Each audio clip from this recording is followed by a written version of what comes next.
Good afternoon, everyone.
Good afternoon, everyone.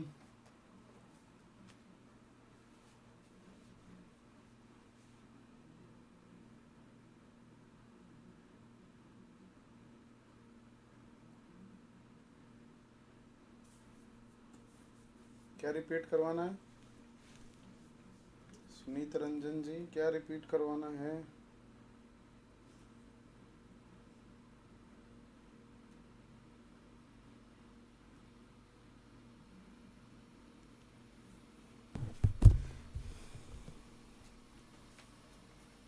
करेंगे उसके बाद में बात। गुड आफ्टरनून एवरीवन, जल्दी से सब लोग कनेक्ट हो जाएं। नेक्स्ट क्लास स्टार्ट करने जा रहे हैं हम लोग।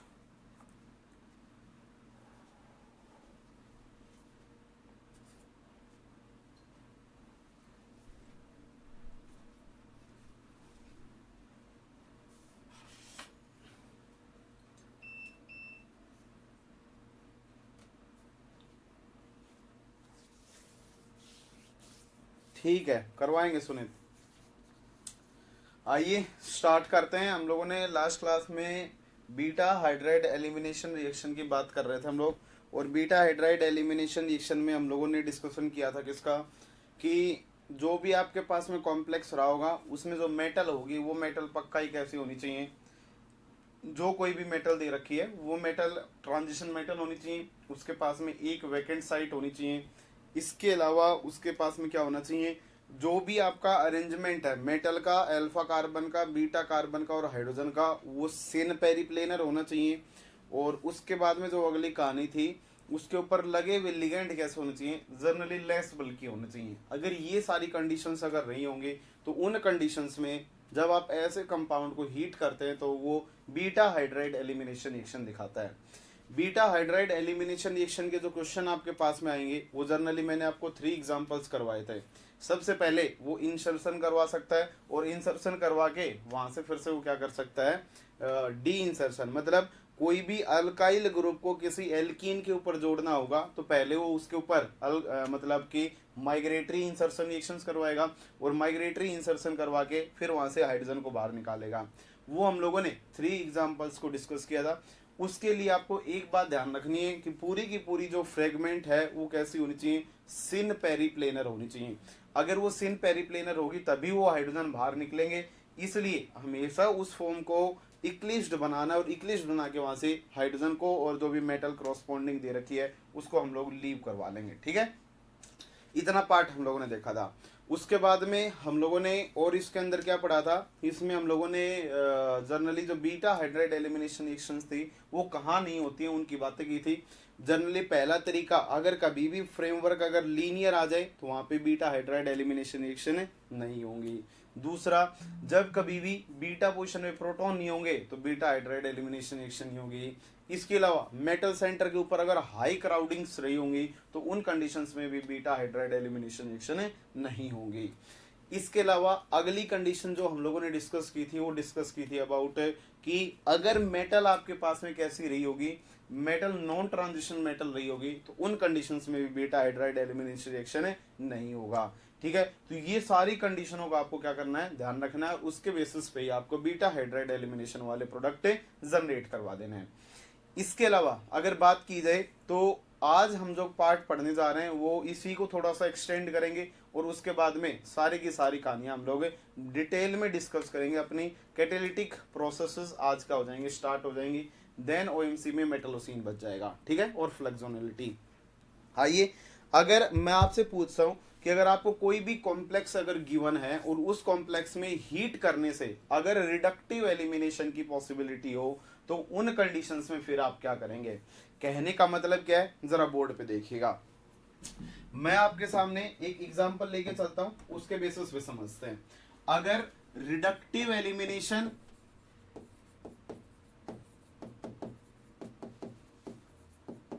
वर्सेस किसकी बात की जाए, reductive elimination versus beta hydride elimination,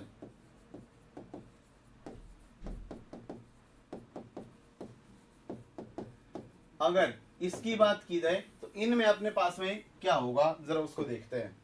देखिएगा, अगर मान लीजिए आपके पास में कोई भी कॉम्प्लेक्स गिवन है और उस कॉम्प्लेक्स के अंदर क्या गिवन है, आपको कोई भी कॉम्प्लेक्स गिवन है, जैसे मेटल लगा हुआ है, जनरली मैं पीटी ले लेता हूं, इसके ऊपर मैंने क्या लगा दिया, फेन लगा दिया, PHEN, फेन के बारे में सब लोग जानते होंगे।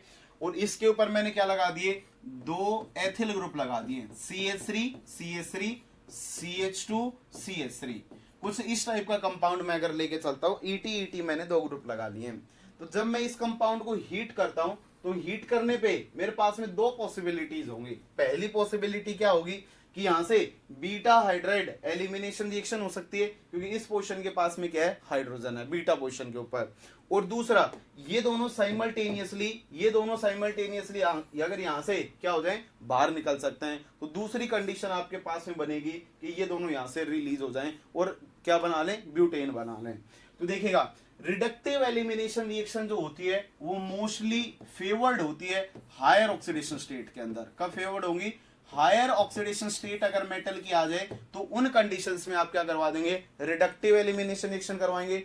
अगर हायर ऑक्सीडेशन स्टेट नहीं आती है तो उन कंडीशंस में सबसे पहले आपको बीटा हाइड्राइड एलिमिनेशन रिएक्शन ही करवानी पड़ेगी।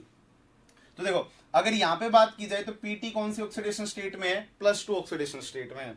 अगर ये +2 ऑक्सीडेशन स्टेट में होगा तो यहाँ पे CH2 था, हाइड्रोजन था, यहां से एल्कीन क्या हो जाएगी, रिलीज हो जाएगी और ये हाइड्रोजन मेटल के ऊपर पहुंच जाएगा। तो आपका जो प्रोडक्ट बनेगा वो फेन था, फेन ट्वाइस था अपने पास में, पीटी था, इसके ऊपर हाइड्रोजन आ जाएगा और एल्कीन यहां से क्या हो जाएगी, रिलीज हो जाएगी। प्लस आपके पास में क्या था, CH2 CH3 था, एक कौन बाहर निकला, CH2 डबल बॉन्ड, CH2 बाहर निकल जाएगा। बोलो यार, ये एल्कीन यहां से क्या हो जाएगी, रिलीज हो जाएगी।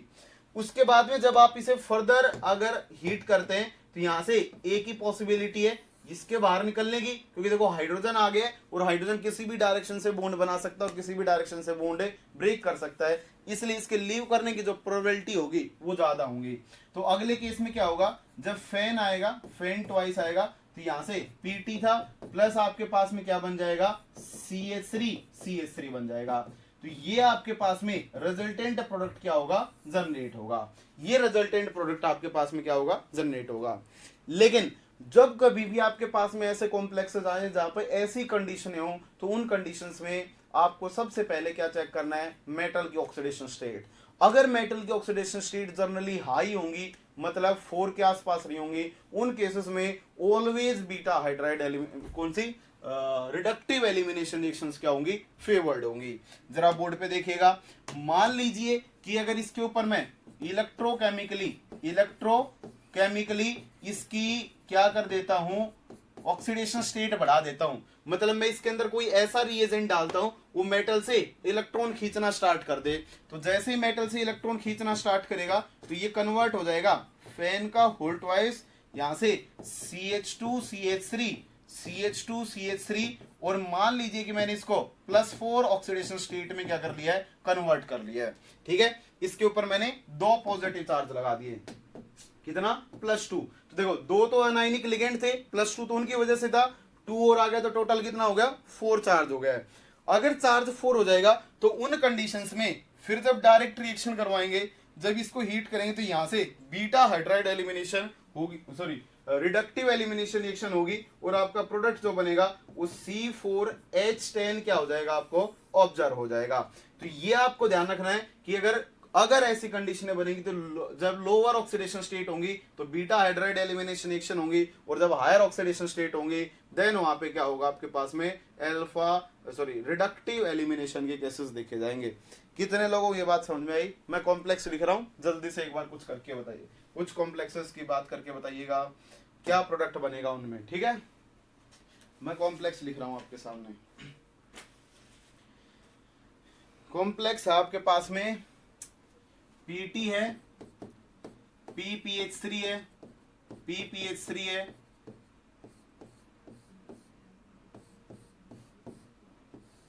इसको हीट कर दिया है, क्या बनेगा, जल्दी से ट्राई कर डालिए, क्या बनेगा यहां पे,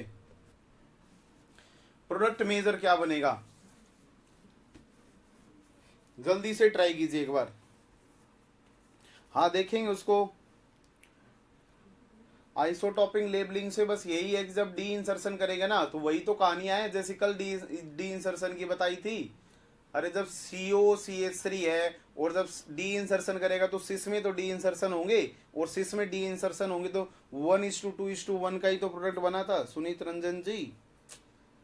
रंजन जी वही से तो प्रोडक्ट बनेगा,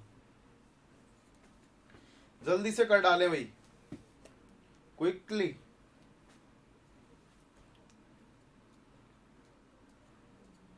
बोलो कितने लोगों में पिछले वाली बात समझ में आई? पिछले वाली बात कितने लोगों को समझ में आई?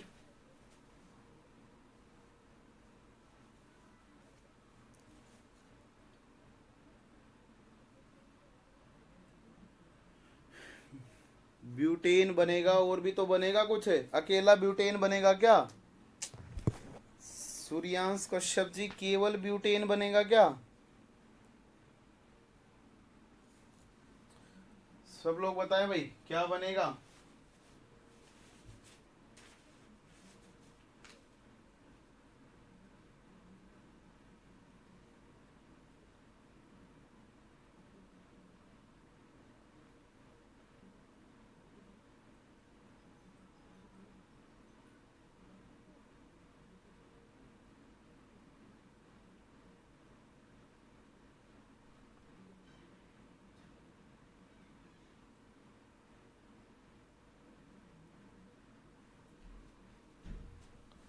ट्राई करें जल्दी से।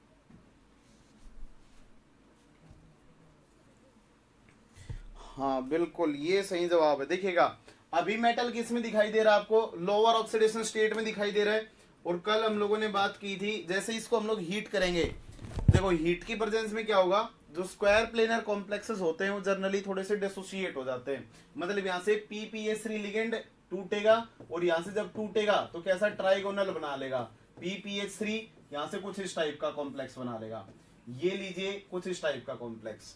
अब इसके बाद में क्या होगा कि इसके ऊपर वैकेंट साइट जनरेट होगी, मतलब सबसे पहले तो वैकेंट साइट तो जनरेट करवानी है, तो टूटेगा, और टूटने के बाद में देखो इस पे अल्फा पोजीशन है, ये वाली बीटा है, बीटा के पास में हाइड्रोजन है, तो ये हाइड्रोजन इसकी वैकेंसी के साथ इंटरेक्शंस करेगा, और जब इंटरेक्शन करेगा तो क्या होगा, इस बॉन्ड के जो दोनों इलेक्ट्रॉन थे वो यहाँ पे ट्रांसफर होंगे और ये हाइड्राइड इस पोजीशन पे पहुंच जाएगा। जैसे हाइड्राइड पहुंचेगा तो पीटी था, इसके पास में कुछ इस टाइप का कॉम्प्लेक्स था, यहाँ पे हाइड्रोजन आ गया, इस पोजीशन पे हम लोगों ने एल्कीन के साथ क्या कर दिया है, कोऑर्डिनेट करवा दिया है, एक ज्यादा बन गया है, ठीक है, मतलब ये एल्कीन के साथ में क्या हो जाएगा, कोऑर्डिनेट हो जाएगा। इसके पास में पीपीएच3 था।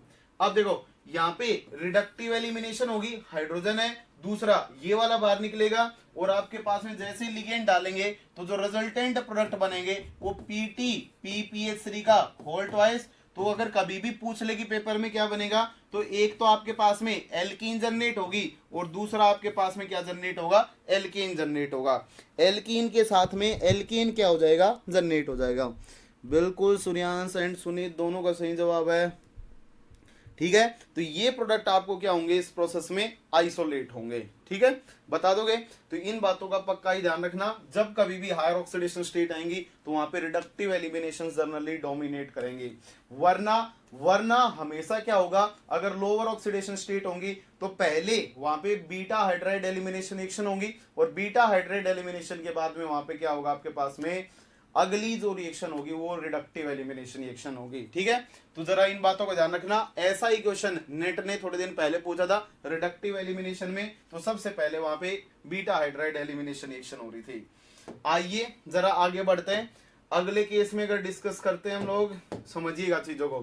कभी कभी क्या होगा कि अगर आपको कैसे कॉम्प्लेक्स दे रखे हैं,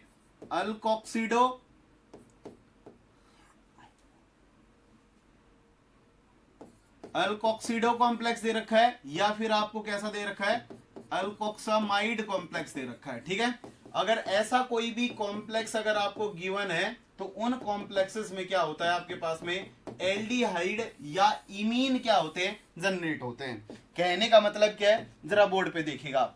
मान लीजिए कि आपके पास में इरिडियम है, इसके पास में पीपीएच3 है, यहाँ पे आपके पास में Cl लगा हुआ है, और देखो एक हम लोग क्या लगाते थे, CO लगाते थे वास्का कॉम्प्लेक्स में, एक CO लगा हुआ है, और जो एक Cl लगा होता था उस Cl की जगह पे मैंने क्या लगा दिया है, अल्कोक्साइड कोई ग्रुप लगा दिया है। जैसे कार्बन है, इसके ऊपर R1 है, R2 है, और इस पोजीशन पे मैंने क्या लगा दिया, हाइड्रोजन लगा दिया है।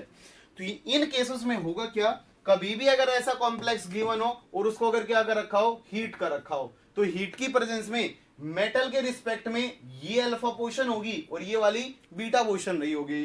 तो यहां से जो हाइड्रोजन होगा वो मेटल के ऊपर शिफ्ट होगा, और इस बॉन्ड की इलेक्ट्रॉन डेंसिटी कुछ इस डायरेक्शन में शिफ्ट हो जाएगी। जैसे शिफ्ट होगी तो जो रिजल्टेंट प्रोडक्ट आपको ऑब्जर्व होंगे वो PPH3 CO PPH3, और यहाँ पे क्या आ जाएगा, हाइड्रोजन आ जाएगा, और बाहर क्या निकल जाएगा आपके पास में, देखो यहाँ पे C डबल बॉन्ड O का फॉर्मेशन हो रहा है, और क्या था, R1 R2 था, तो एक R1 आएगा, दूसरा R2 आएगा, कुछ इस टाइप का कीटोन एल्डिहाइड अपने पास में क्या हो जाएंगे, जनरेट हो जाएंगे।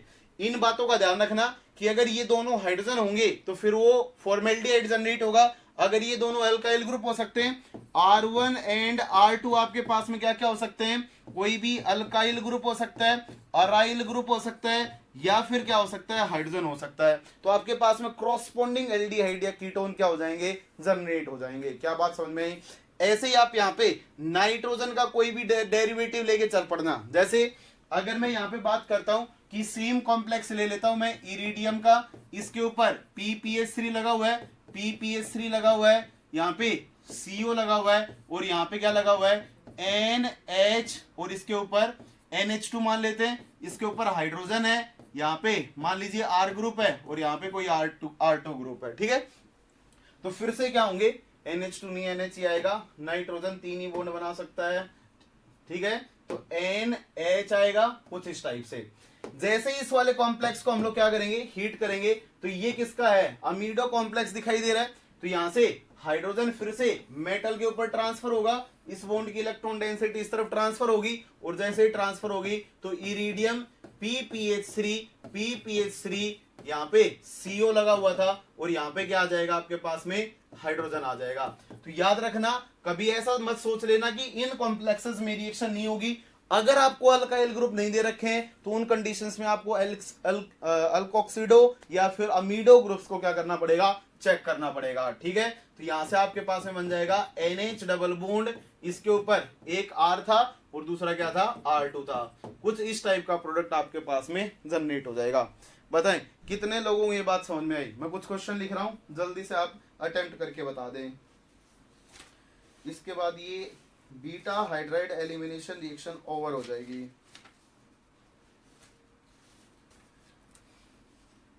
Then beta hydride elimination reaction is almost over.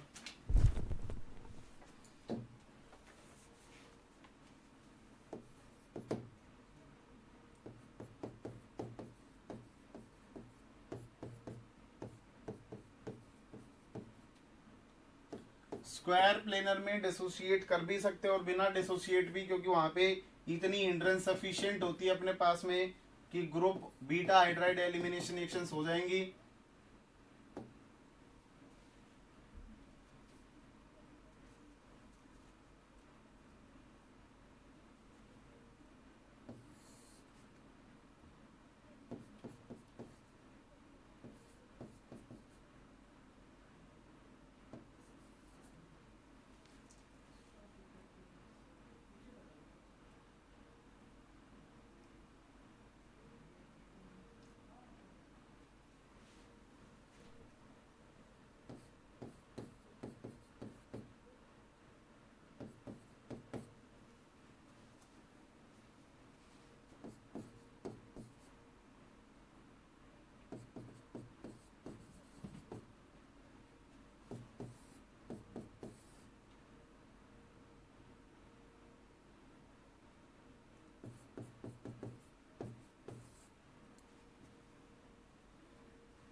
जल्दी जल्दी अटेम्प्ट कर डालें वही एक बार।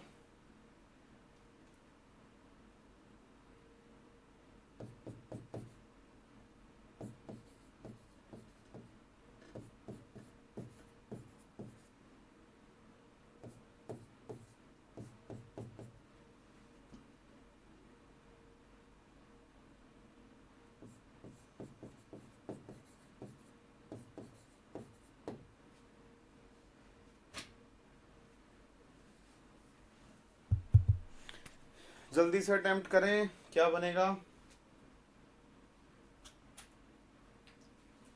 पहले वाले क्वेश्चन में आपने इस वाले कंपाउंड के ऊपर ये डाला है, उसके बाद में जो भी प्रोडक्ट बनेगा उसको आपने हीट कर दिया है।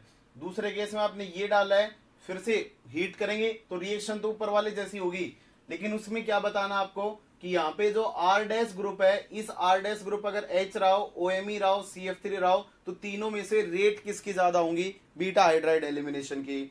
और लास्ट आपके पास में ये अमीन वाला कॉम्प्लेक्स दे रखा है। ठीक है, जल्दी से बताएं एक बार।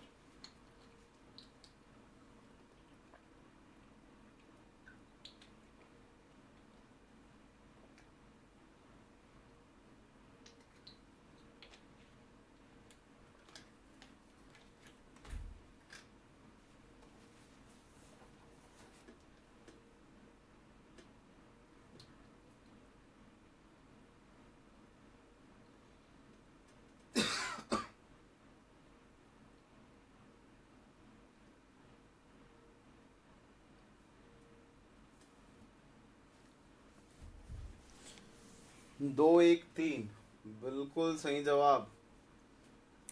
सूर्यांश जी बिल्कुल सही जवाब है। ग्रेट, बहुत बढ़िया। भूपेंद्र 213, बिल्कुल सही जवाब है भूपेंद्र।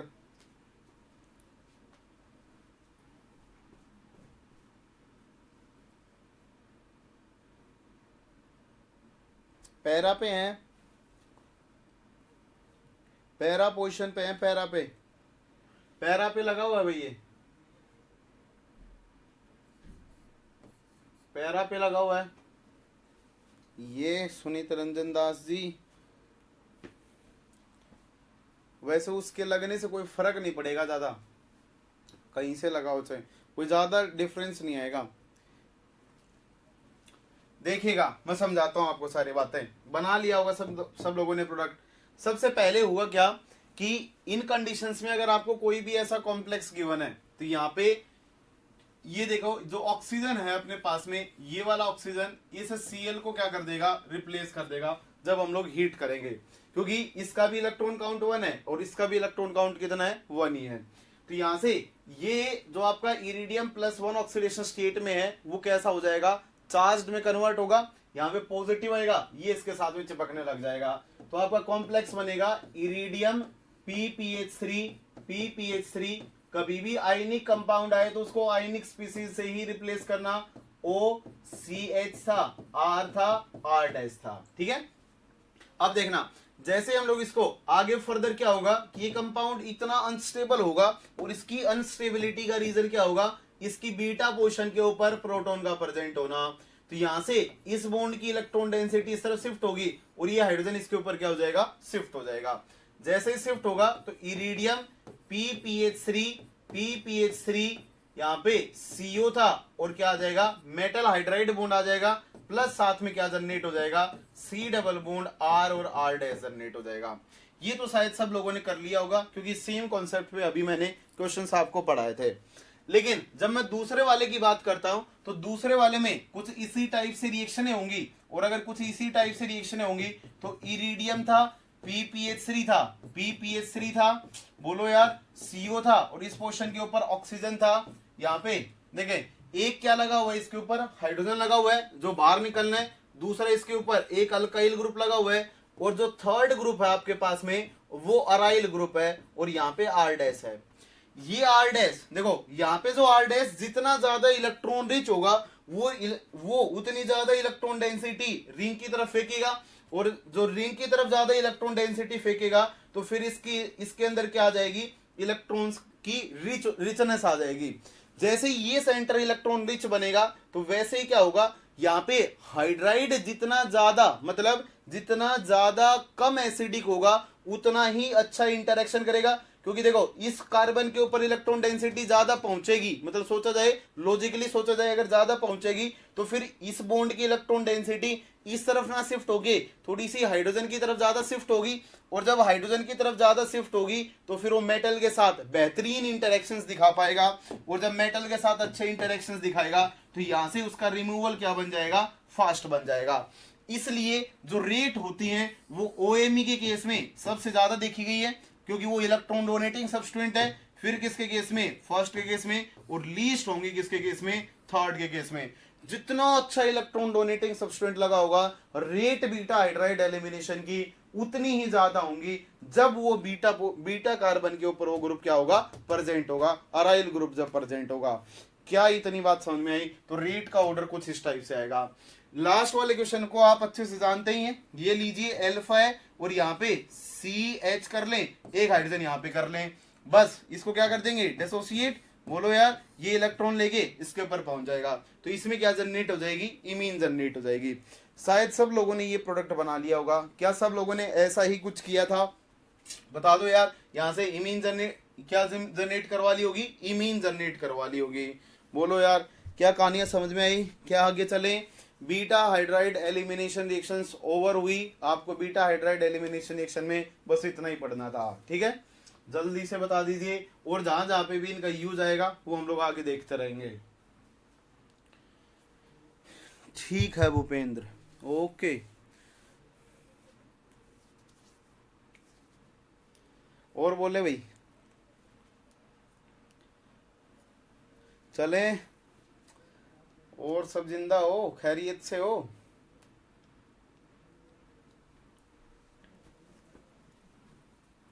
बस अब OMC कभी भी खत्म हो सकता है, ज्यादा दिन लगेंगे। अब OMC के उल्टे दिन लग गए हैं, ओके।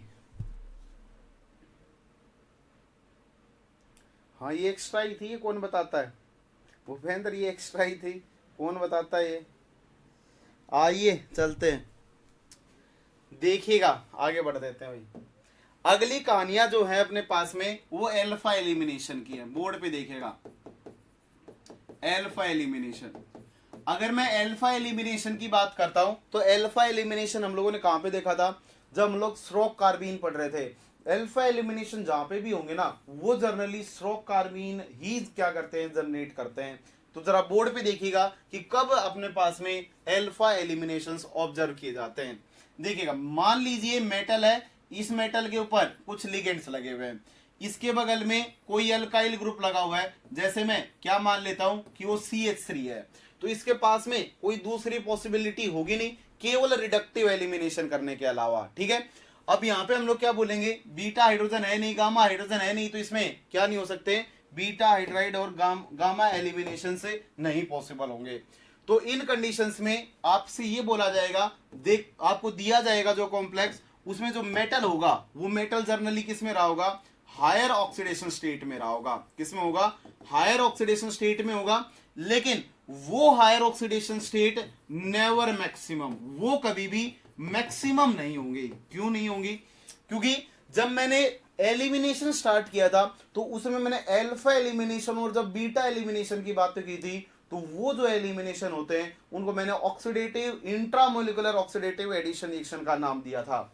अगर उनका नाम दिया था तो इस मेटल के पास पक्की ही क्या होनी चाहिए, पाई इलेक्ट्रॉन डेंसिटी होनी चाहिए।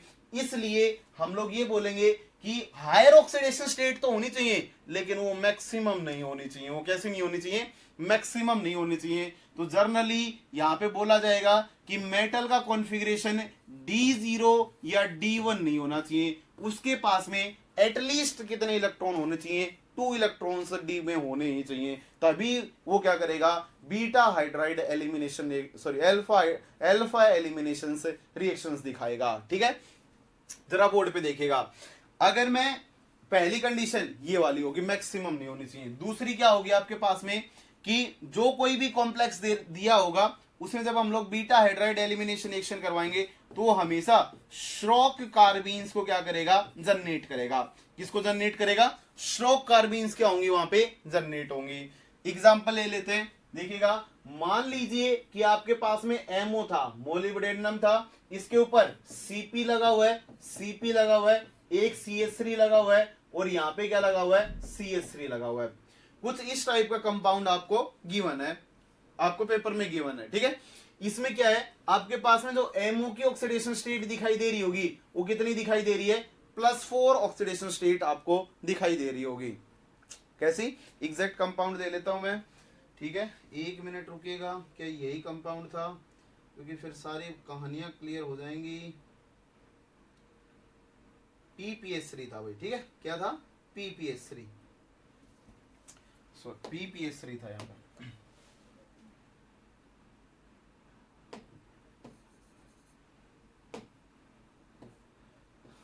PPS3 था। ठीक है, देखिएगा ये वाला कंपाउंड था, इसमें क्या दे रखा था, इसके ओवरऑल इसके ऊपर क्या दे रखा है, पॉजिटिव चार्ज, कुछ इस टाइप से। ये वाला कंपाउंड आपको क्या था, गिवन था। इस कॉम्प्लेक्स में जब हम लोग हीट करते हैं तो मेटल की ऑक्सीडेशन स्टेट कितनी दिखाई दे रही है आपको, 4 दिखाई दे रही है। अब देखो, अगर मैं MO किसकी फैमिली में आता है, क्रोमियम की फैमिली में आता है, तो क्रोमियम का कॉन्फ़िगरेशन होता है क्या, NH2 N-D। NH2 किस में कन्वर्ट हो जाएगा, कन्वर्टेड D1 में, किस में, D5 में कन्वर्ट हो जाता है, तो NS1 और D5 बन जाएगा। जब मैं इसमें से 4 इलेक्ट्रॉन निकाल दूंगा तो जो कॉन्फ़िगरेशन बचेगा वो कैसा बच जाएगा, D2 बच जाएगा। अब देखो यहां पे अगर बात की जाए तो ये आपके पास में जो रिएक्शन होगी, ये 2 था, इसके पास में क्या था, हाइड्रोजन था, इसके पास में क्या होगी, पाई इलेक्ट्रॉन डेंसिटी, 2 इलेक्ट्रॉन्स क्या होंगे, प्रेजेंट होंगे। अगर 2 इलेक्ट्रॉन प्रेजेंट होंगे तो ये इसके अंदर क्या करने लग जाता है, इंसर्शन करने लग जाएगा। जैसे ये इसके अंदर इंसर्शन करने लगेगा तो हम लोगों ने बोला था कि जो इंट्रामोलिकुलर ऑक्सीडेटिव एडिशन रिएक्शन होती है उनमें हम लोगों ने ऐसे दिखाया था। देखो मेटल था, कुछ Ml थे, मैं इसकी बात करता हूं, पहले 1 मिनट के लिए देखना। जब रिएक्शन हुई थी तो MLN A और B क्या हुआ था, जनरेट हुआ था। बोलो यार, इन दोनों का बॉन्ड, ए और बी का बॉन्ड मेटल के साथ बन रहा था। तो ऐसे यहाँ पे भी क्या होगा, ये ए है और ये आपके पास में बी है, जैसे ही रिएक्शन होगी तो एक कार्बन भी मेटल के साथ बॉन्ड बनाएगा और ये हाइड्रोजन भी मेटल के साथ में क्या बनाएगा, बॉन्ड बनाएगा। और जब बॉन्ड बनाएगा तो ओवरऑल जो रिजल्टेंट कॉम्प्लेक्स बनेगा वो CpPPH3, यहाँ पे डबल बॉन्ड क्या आ जाएगा, CH2 हाइड्रोजन आ जाएगा और इसके ऊपर क्या आ जाएगा, मेथिल। इसके ऊपर जो ओवरऑल पॉजिटिव चार्ज था वो पॉजिटिव चार्ज का रहेगा, बैलेंस रहेगा। तो ये जो कॉम्प्लेक्स आपके पास में जनरेट हुआ है, क्या वो आपको एक स्ट्रोक कार्बीन दिखाई दे रही है, देखो मेटल के साथ डबल बॉन्ड क्या दिखाई दे रहा है, CH2 दिखाई दे रहा है, कोई हेटेरो एटम नहीं है। मेटल कौन से ऑक्सीडेशन स्टेट में है, +6 ऑक्सीडेशन स्टेट में है। तो हमेशा ऑक्सीडेशन स्टेट अल्फा एलिमिनेशन के केस में, अल्फा एलिमिनेशन के केस में हमेशा जो ऑक्सीडेशन स्टेट होंगी वो +2 से क्या हो जाएंगी, इंक्रीज हो जाएंगी। ऑक्सीडेशन स्टेट कितने से इंक्रीज होंगी, पक्का ही 2 से क्या हो जाती है, इंक्रीज हो जाती है। तो ये कहानी होती है किसकी, अल्फा एलिमिनेशन की। जहां पे बीटा एलिमिनेशन और गामा एलिमिनेशन पॉसिबल नहीं होंगे, वहां पे क्या होगा, फिर अल्फा एलिमिनेशन पॉसिबल होंगे। और वो सारे के सारे जनरेटेड होते हैं, क्यों जनरेटेड होते हैं, जब मेटल हायर ऑक्सीडेशन स्टेट में होता है तो ये हाइड्रोजन उसके साथ इंटरेक्शन दिखाने स्टार्ट करता है और जैसे ही वो इंटरेक्शन दिखाने स्टार्ट करता है इसकी पाई इलेक्ट्रॉन डेंसिटी कुछ इस टाइप से इंटरेक्ट करती है। मतलब पहले इसने इंटरेक्ट किया, इसने बैक डोनेशन कर दिया और जब बैक डोनेशन हो जाएंगे तो ये रिजल्टेंट किसमें, एक इंट्रामोलिकुलर ऑक्सीडेटिव एडिशन करके कुछ ऐसे प्रोडक्ट में कन्वर्ट हो जाएगा। ठीक है, ऐसे ही समझना। अगली कंडीशन क्या है, अगर आपके पास में, मैं गामा एलिमिनेशन की बात करता हूं, बोर्ड पे देखना, गामा एलिमिनेशन जो होंगे, अगर बीटा एलिमिनेशन नहीं हो सकते हैं तो फिर अल्फा होगा, अल्फा नहीं होगा तो फिर गामा होगा। अगर बीटा नहीं हो रहा है तो फिर अल्फा और गामा में से कौन सा होगा, अगर वो सेलेक्ट करना पड़ जाए तो जरा बोर्ड पे देखिएगा। अगर मान लीजिए कि आपके पास में पीटी था, इस पीटी के ऊपर क्या लगा हुआ है, PPH3 लगा हुआ है, PPH3 लगा हुआ है, इसके ऊपर CH2 C double bond O और क्या दे रखा है, CH2H, CH3 गिवन आपको। ऐसा कोई कॉम्प्लेक्स आपको इनिशियली गिवन है तो उन केसेस में जो आपके गामा एलिमिनेशंस होते हैं वो पक्का ही कब होंगे, जब मेटल किस में रहा होगा, लोअर ऑक्सीडेशन स्टेट में। याद रखना, गामा एलिमिनेशन हमेशा होंगे लोअर ऑक्सीडेशन स्टेट में। देखना यहां पे आपके पास में बीटा प्रोटॉन नहीं था लेकिन आपके पास में अल्फा भी था और आपके पास में गामा भी था, तो फिर अल्फा और गामा में से सिलेक्ट करना पड़ जाए ना, तो उन कंडीशंस में आपको ऑक्सीडेशन स्टेट को चेक करना पड़ेगा। अगर ऑक्सीडेशन स्टेट हाई होंगी, अगर ऑक्सीडेशन स्टेट अगर हाई होंगी तो उन कंडीशंस में अल्फा एलिमिनेशन होंगे, और अगर ऑक्सीडेशन स्टेट अगर लो रही होंगी, जैसे पीटी की ऑक्सीडेशन स्टेट कितनी है, +1 है, अगर लोअर ऑक्सीडेशन स्टेट होंगी तो उनमें ऑलवेज गामा एलिमिनेशन होंगे। तो यहां से क्या होगा, इसके पास में जो पाई इलेक्ट्रॉन डेंसिटी होगी वो इस वाले CH बॉन्ड के सिग्मा स्टार के साथ में इंटरेक्ट करेगी और जैसे ही इंटरेक्ट करेगी तो क्या होंगे, बैक डोनेशंस होंगे, और जैसे ही बैक डोनेशंस होंगे तो आपका जो रिजल्टेंट कंपाउंड बनेगा वो PPH3 यहाँ पे CH2 C डबल बॉन्ड हो, यहाँ पे CH2, कुछ इस टाइप का कंपाउंड क्या हो जाएगा, जनरेट हो जाएगा। जब कभी भी गामा एलिमिनेशन होंगे उन केसेस में जर्नली उसमें हमेशा मतलब जर्नली मोस्टली केसेस में हमेशा ही क्या होंगी, रिंग जनरेट होंगी। क्या होंगी, 4 मेंबर्ड रिंग्स क्या होंगी, जनरेट होंगी। इसलिए इन रिएक्शंस को साइक्लोमेटलेशन रिएक्शन भी बोला जाता है। क्या बोलते हैं, साइक्लोमेटलेशन रिएक्शन भी बोला जाता है कि कोई साइक्लिक रिंग बन नहीं होगी और उसके अंदर क्या आ जाएगी, मेटल आ जाएगी। या इनको हम लोग दूसरा नाम क्या दे सकते हैं, इंट्रामोलिकुलर, बोलो यार क्या दे सकते हो, इंट्रामोलिकुलर ऑक्सीडेटिव एडिशन रिएक्शन भी आप बोल सकते हो। बोलो दोनों में डिफरेंस समझ में आया नहीं आया, जल्दी से कमेंट करें, जल्दी से कमेंट कर डालें।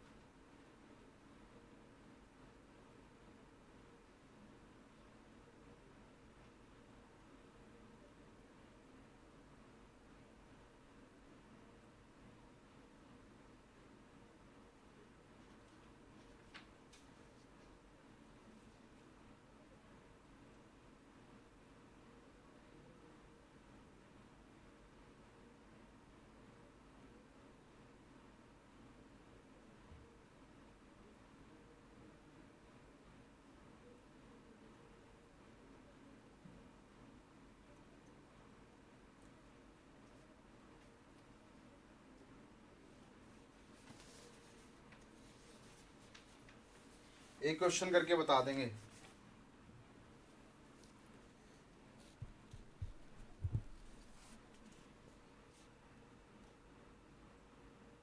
जी ओके, हाँ पुलिस पकड़ लेगी थी कल, सही बात है। देखिएगा भाई, एक कॉम्प्लेक्स लिख रहा हूं मैं,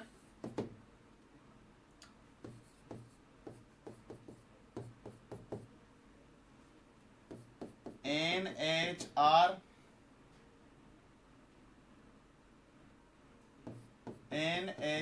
है, ठीक है। R क्या है आपके पास में, TBU। इसको हीट किया गया है,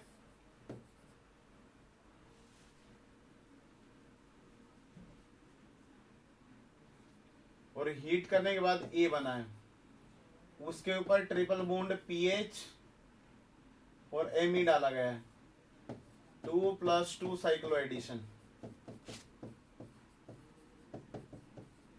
B क्या बनेगा,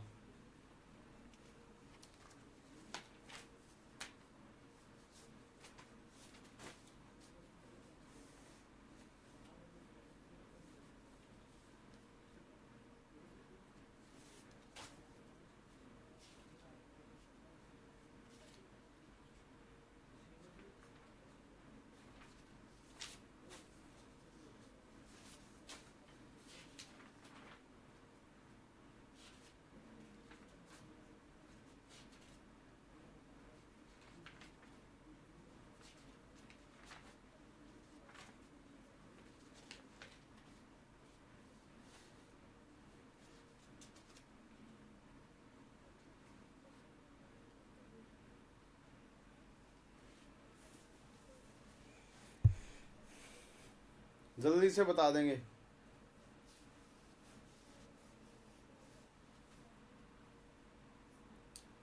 आपको मुबारकबाद हो जाएंगी थोड़ी देर में, और जब आपका जितनी भी रिएक्शन मैकेनिज्म सारी की सारी खत्म हो जाएगी।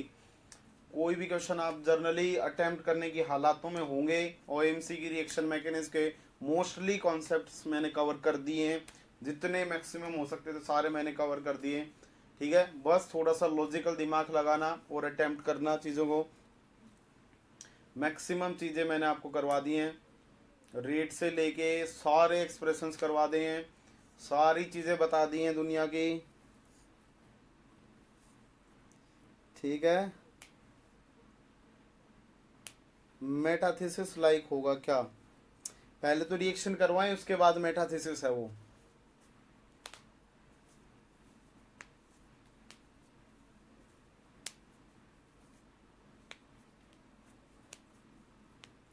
पहले रिएक्शन करवाएं फिर है मेटाथेसिस की बातें Shalini ji. First okay, alpha elimination, then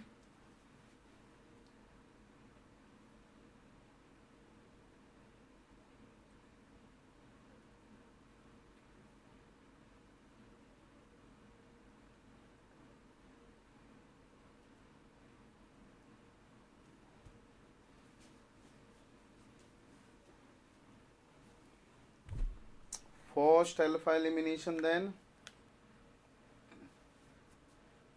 cycloaddition, then metathesis. सही बात है शालिनी जी, बहुत बढ़िया, अच्छा दिमाग लगा रहे हो। मेरे कभी कभी ये फील होता है कि आपने बुक पढ़ रखी है पक्की।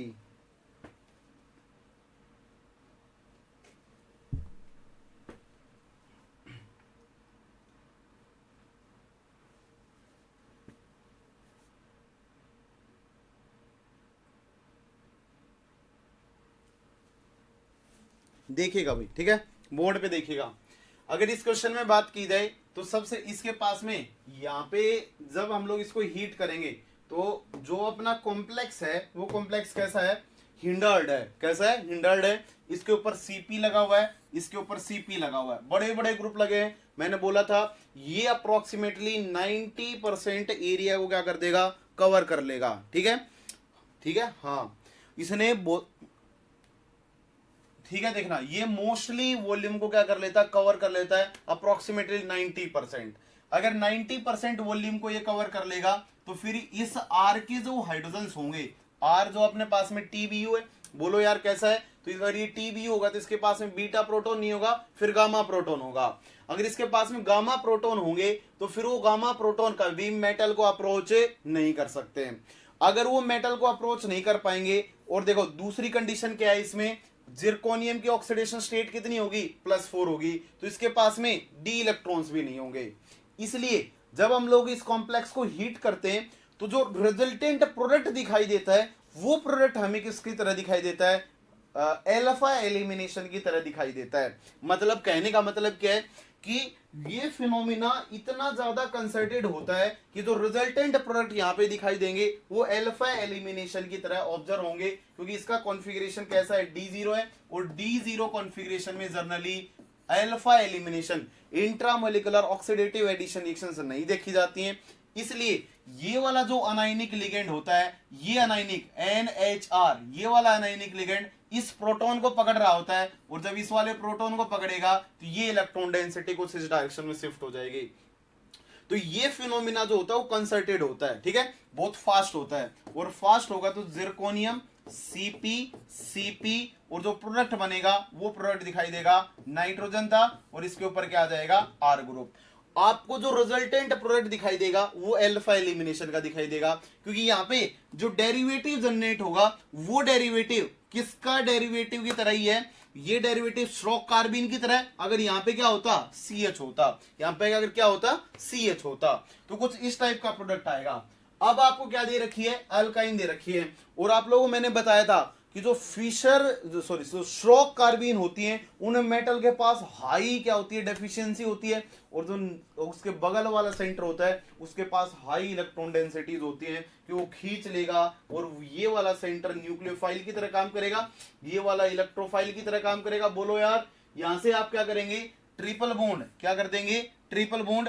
अगर ये इलेक्ट्रोफाइल है तो इलेक्ट्रॉन रिच Me और यहाँ पे PH लगा दें, कुछ थोड़ा बहुत हाइपर कॉन्जुगेशन होके यहां से क्या करेगा, ये इसके ऊपर अटैक कर देगा, ये वाले इस वाले सेंटर के ऊपर अटैक कर देगा, और जो आपको रिजल्टेंट प्रोडक्ट बनेगा वो जिरकोनियम, नाइट्रोजन, यहाँ पे डबल बॉन्ड, यहाँ पे क्या आ जाएगा, PH आ जाएगा, इस पोर्शन के ऊपर क्या आ जाएगा, Me, ये CP आ जाएगा, ये CP आ जाएगा, और कुछ ऐसी ट्रांजिशन स्टेट आपके पास में क्या हो जाती है, जनरेट हो जाती है, और यही प्रोडक्ट स्टेबल होता है। अगर यहाँ पे कार्बन होता तो ये अपोजिट में टूटता, लेकिन नाइट्रोजन होने की वजह से ये इसी प्रोडक्ट में क्या किया गया है, आइसोलेट किया गया है। तो ये आपका बी प्रोडक्ट था, रिजल्टेंट प्रोडक्ट था।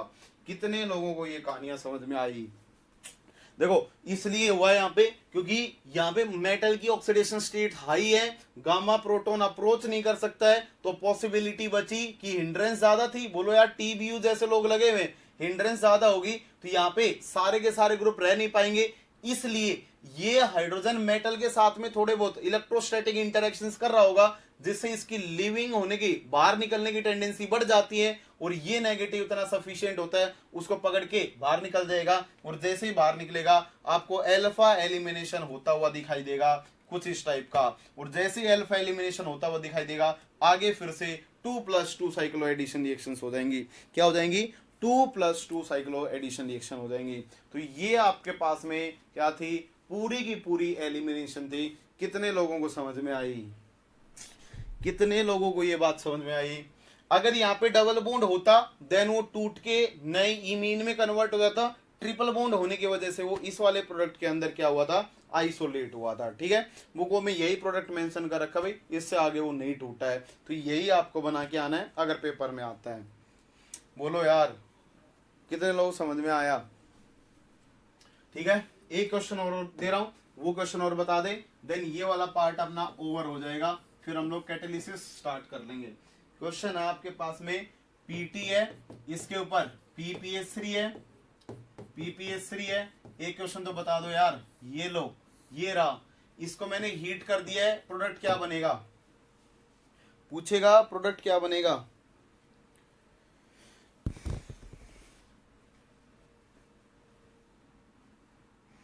प्रोडक्ट क्या बनेगा?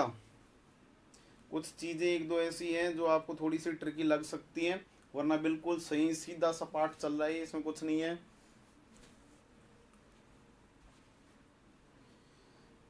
क्या प्रोडक्ट बनेगा?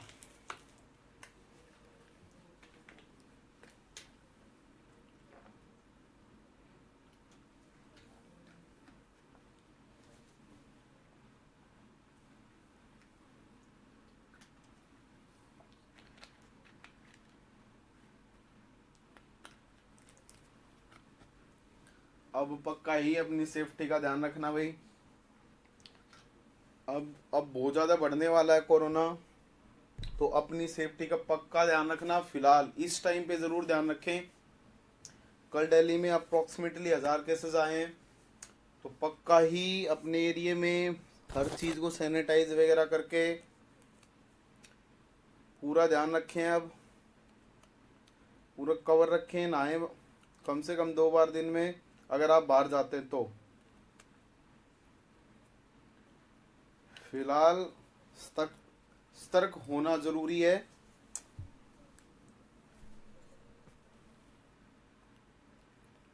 वरना मर जाएं, कोई नहीं पूछेगा। इस दुनिया में किसी को कोई लेना देना नहीं है।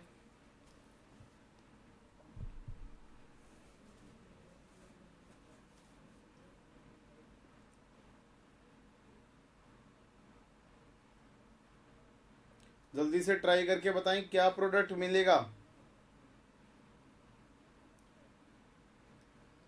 रिजल्टेंट प्रोडक्ट कहाँ मिलेगा।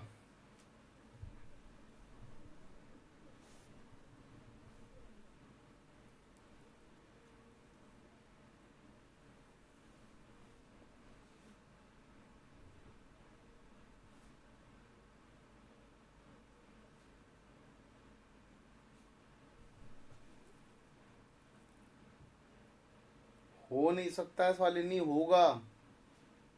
हो नहीं सकता, होगा।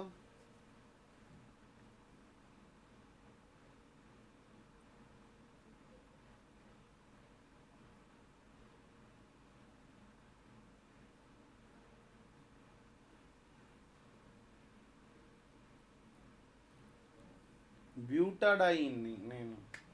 ब्यूटाडाइन कैसे बन सकते? 2 बार थोड़ी ना करवाओगे, 2 बार थोड़ी ना होगा। देखो भाई, मेटल किस में है? लोअर ऑक्सीडेशन स्टेट में। कॉम्प्लेक्स कैसा है? Square planar. तो इनिशियली जब आप हीट करेंगे तो एक लिगेंड इससे डिसोसिएट हो जाएगा, तो कुछ इस टाइप का बन जाएगा। ये PPS3 बन गया, ठीक है। हिंड्रेंस कम हो गई है।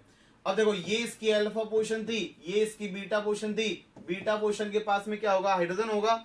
अगर बीटा पोर्शन के पास में हाइड्रोजन होगा तो यहाँ पे देखो, ये इसके साथ में बीटा हाइड्राइड एलिमिनेशन रिएक्शन कर जाएगा कुछ इस टाइप से। जैसे ही बीटा हाइड्राइड एलिमिनेशन रिएक्शन होंगी तो आपका रिजल्टेंट प्रोडक्ट जनरेट होगा PT PPH3।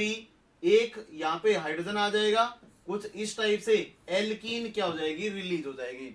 अब देखो, हाइड्रोजन आ गया, यहाँ पे आपके पास में CH2 आ गया, तोड़ दो, और जैसे ही तोड़ेंगे तो अगला क्या जनरेट हो जाएगा? वापिस से PPH3 आ जाएगा। एक तो PT PPH3 का होल ट्वाइस जनरेट हो जाएगा, प्लस साथ में क्या जनरेट हो जाएगी? एल्कीन। तो अपने पास में क्या जनरेट हो जाएगी इस केस में? ब्यूटीन क्या हो जाएगी? 1 ब्यूटीन क्या होगी इस केस में? जनरेट होगी। हमेशा याद रखना, बीटा हाइड्राइड एलिमिनेशन करवाने के बाद में रिडक्टिव एलिमिनेशन पक्का ही करवा देना। रिडक्टिव एलिमिनेशन तो पक्का ही करवा देना। फॉलोड होगी वो पहले डायरेक्ट बीटा। पहले सोचना है कि मेटल अगर डायरेक्ट अगर हायर ऑक्सीडेशन स्टेट में दे रखी होती तो यहां से टूट जाते। अगर मैं इसी का क्या कर लेता, अगर मैं इलेक्ट्रोकेमिकली इसे ऑक्सीडाइज कर लेता, अगर इसे ऑक्सीडाइज कर लेता तो PPH3 यहां से अगर कुछ इस टाइप से लेके चला जाता, और ये अगर +4 ऑक्सीडेशन स्टेट में होता, तो उन कंडीशंस में यहां पे क्या होंगे? जैसे आप हीट करेंगे तो डायरेक्ट रिडक्टिव एलिमिनेशन रिएक्शन होंगी और एक 4 मेंबर्ड रिंग क्या हो जाती? जनरेट हो जाती। अगर आपको क्या करना है, अगर आप किस पे, अगर लोअर ऑक्सीडेशन स्टेट में, तो पहले बीटा हाइड्राइड एलिमिनेशन रिएक्शन करवाएं और उसके बाद में क्या करवा देंगे? रिडक्टिव एलिमिनेशन रिएक्शन करवा देंगे। उसके बाद में क्या करवा देंगे? रिडक्टिव एलिमिनेशन रिएक्शंस करवा देंगे। बोलो, क्या बात समझ में आई? चलें आगे, चलें आगे, बोलो यार।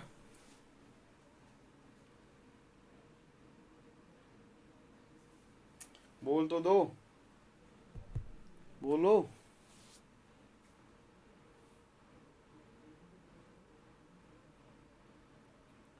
सुकून मिल रहा है, मेरे को भी खत्म हो रहा है। आप लोगों को मिल रहा होगा थोड़ा बहुत। बहुत हो गया यार, आज 23rd क्लास आ गई है।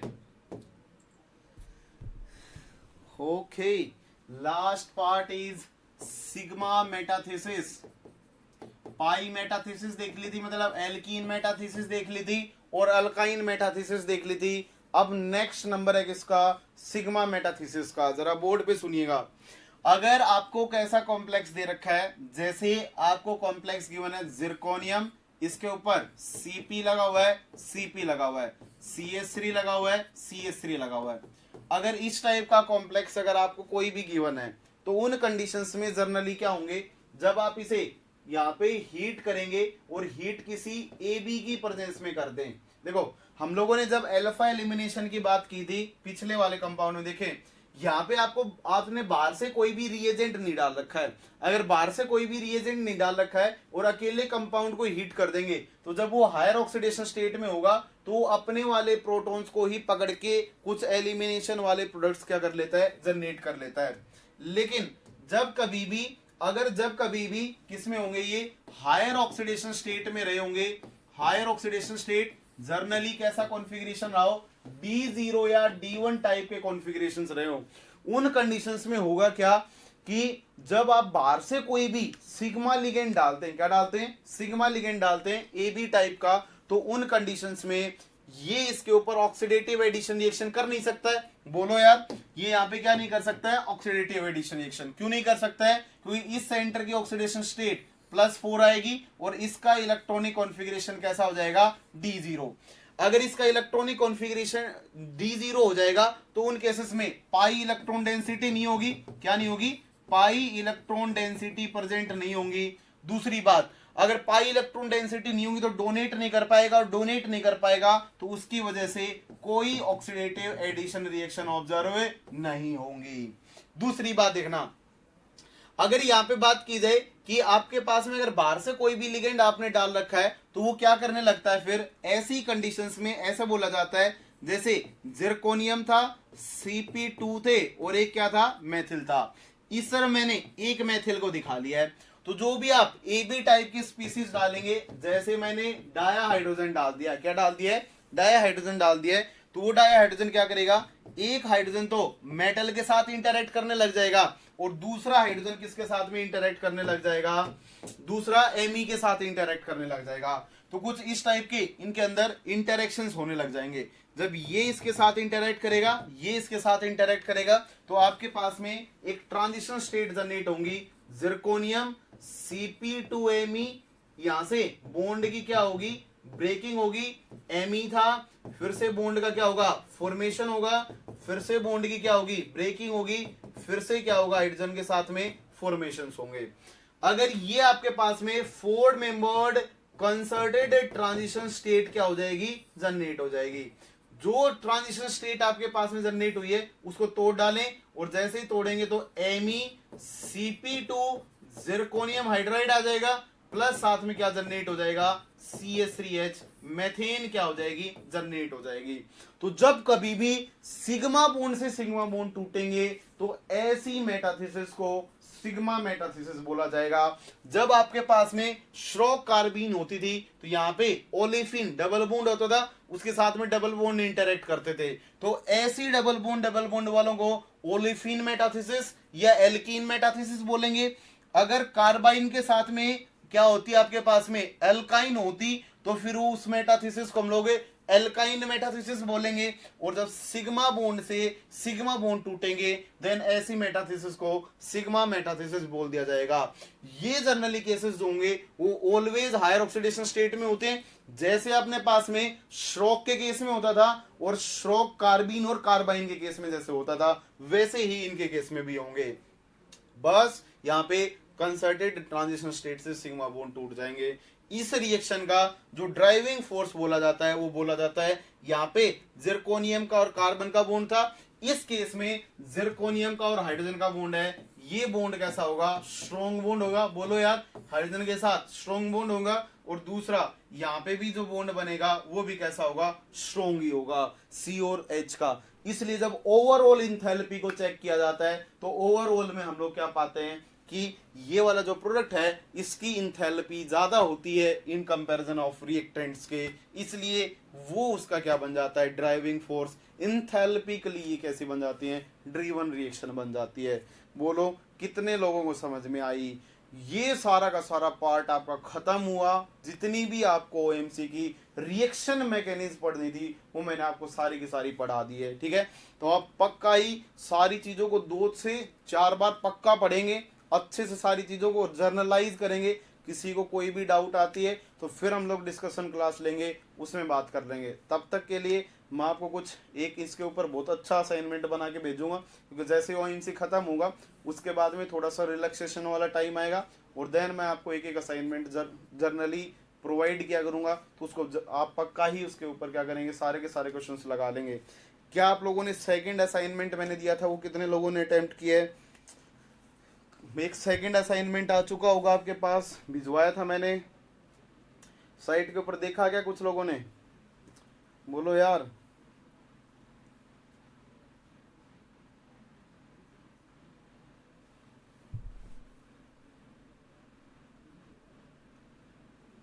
हाँ ठीक है, रिवाइज करना, चीजों को जोड़ना, कड़ियों को एक दूसरे से मिलाते रहना।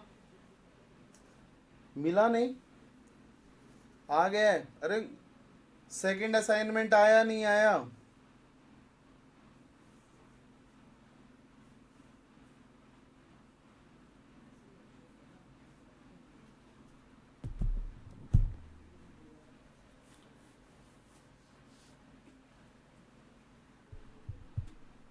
बोलो यार, चलें आगे।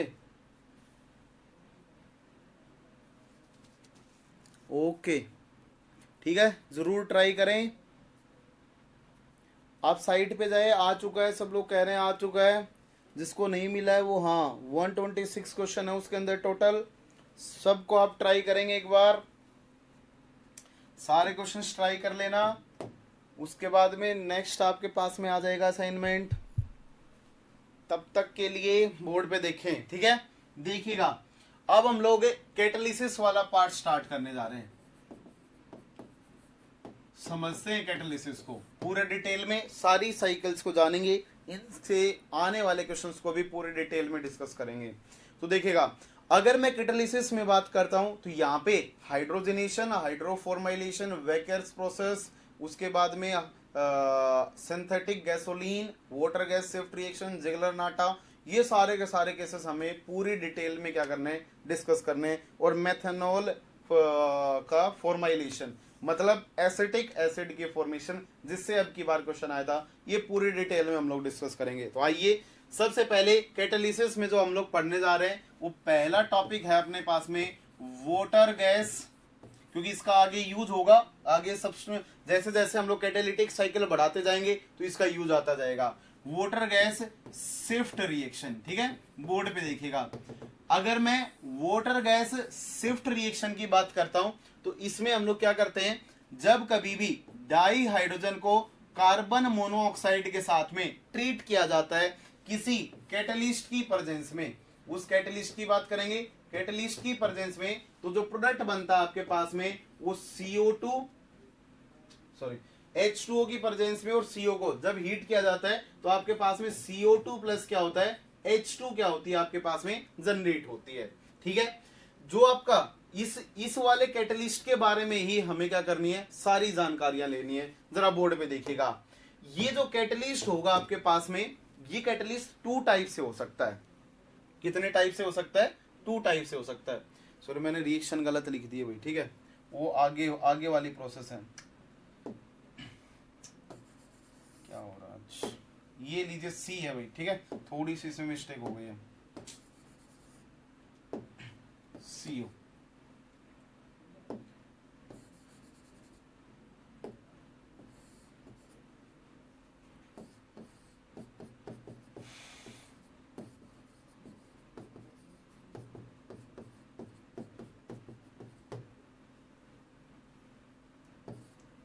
देखिएगा, जब कभी भी आप क्या करते हैं, जब कभी भी जो आपके पास में कोक होता है, क्या होता है, कोयला जो होता है अपने पास में, कोक होता है, उसको जब हम लोग क्या करते हैं, स्टीम के साथ में ट्रीट करवाते हैं। किसके साथ में ट्रीट करवाते हैं? स्टीम के साथ में।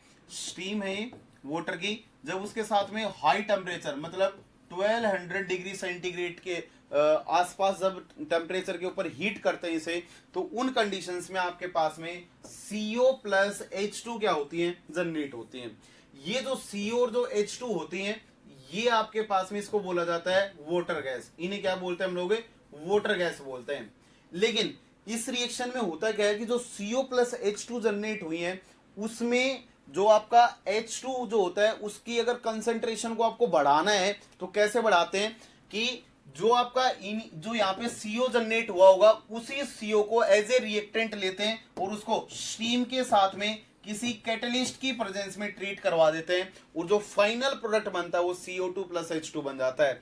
मतलब आप जब इस कोक से जब रिएक्शन इनिशियली स्टार्ट करेंगे, तो उससे आप अगर लार्ज अमाउंट में क्या जनरेट करना चाहते हैं, H2 जनरेट करना चाहते हैं, तो जब इनिशियली जो रिएक्टेंट जो प्रोडक्ट बने होंगे, उन प्रोडक्ट में से जो CO रिलीज होगा, कार्बन मोनोऑक्साइड होगा, उसको फिर से रिएक्टेंट की तरह यूज कर लेंगे और उसको आगे फर्दर CO2 में क्या कर देते हैं, ऑक्सीडाइज कर देते हैं। और वो हमेशा कौन से कैटलिस्ट की प्रेजेंस में किया जाता है? अपने पास में दो कैटलिस्ट यूज किए जाते हैं। पहला जो कैटलिस्ट होता है वो हेट्रोजीनियस होता है, हेट्रोजीनियस कैटलिस्ट यूज किए जाते हैं, और दूसरा जो यूज किया जाता है वो होमोजीनियस कैटलिस्ट यूज किए जाते हैं। ठीक है, कैटालिटिक साइकिल से, इनकी कैटालिटिक साइकिल से क्वेश्चन आता है। हेट्रोजीनियस में क्या यूज किया जाता है? आयरन के साथ में क्रोमियम यूज किया जाता है। और जब हम लोग होमोजीनियस की बात करेंगे तो इसमें जनरली FeCO5 का क्या किया जाता है, यूज किया जाता है। होता क्या है इनमें, जनरली मैं दोनों कैटलिस्ट से आपको पूरी मैकेनिज्म समझाता हूं, उनकी मैकेनिज्म से आपसे क्वेश्चन पूछ लिया जा सकता है। तो जितनी भी प्रोसेस हमें पढ़ी है वो सारी की सारी इसमें यूज हो जाएंगे। ऐसे बोला जाता है कि जब आपके पास में आपने आयरन और क्रोमियम लिया होगा, तो आयरन के ऐसे आपके पास में साइट जनरेट होंगी, कुछ इस टाइप से क्या रही होंगी, साइट्स रही होंगी जो एक्टिव होंगी। उन एक्टिव साइट्स के ऊपर में क्या आता है, C ट्रिपल बॉन्ड O आके एडजॉर्ब हो जाता है। जैसे ही C ट्रिपल बॉन्ड O आके एडजॉर्ब होगा, तो इसके ऊपर जब आप H2O की स्ट्रीम पास करते हैं, जब H2 की स्ट्रीम पास करेंगे, तो ये H2O देखो मेटल के साथ जैसे ही लिंक होगा तो इसके ऊपर डेल पॉजिटिव चार्ज बढ़ेगा, और ये इसके ऊपर क्या कर देगा, अटैक करना स्टार्ट कर देगा।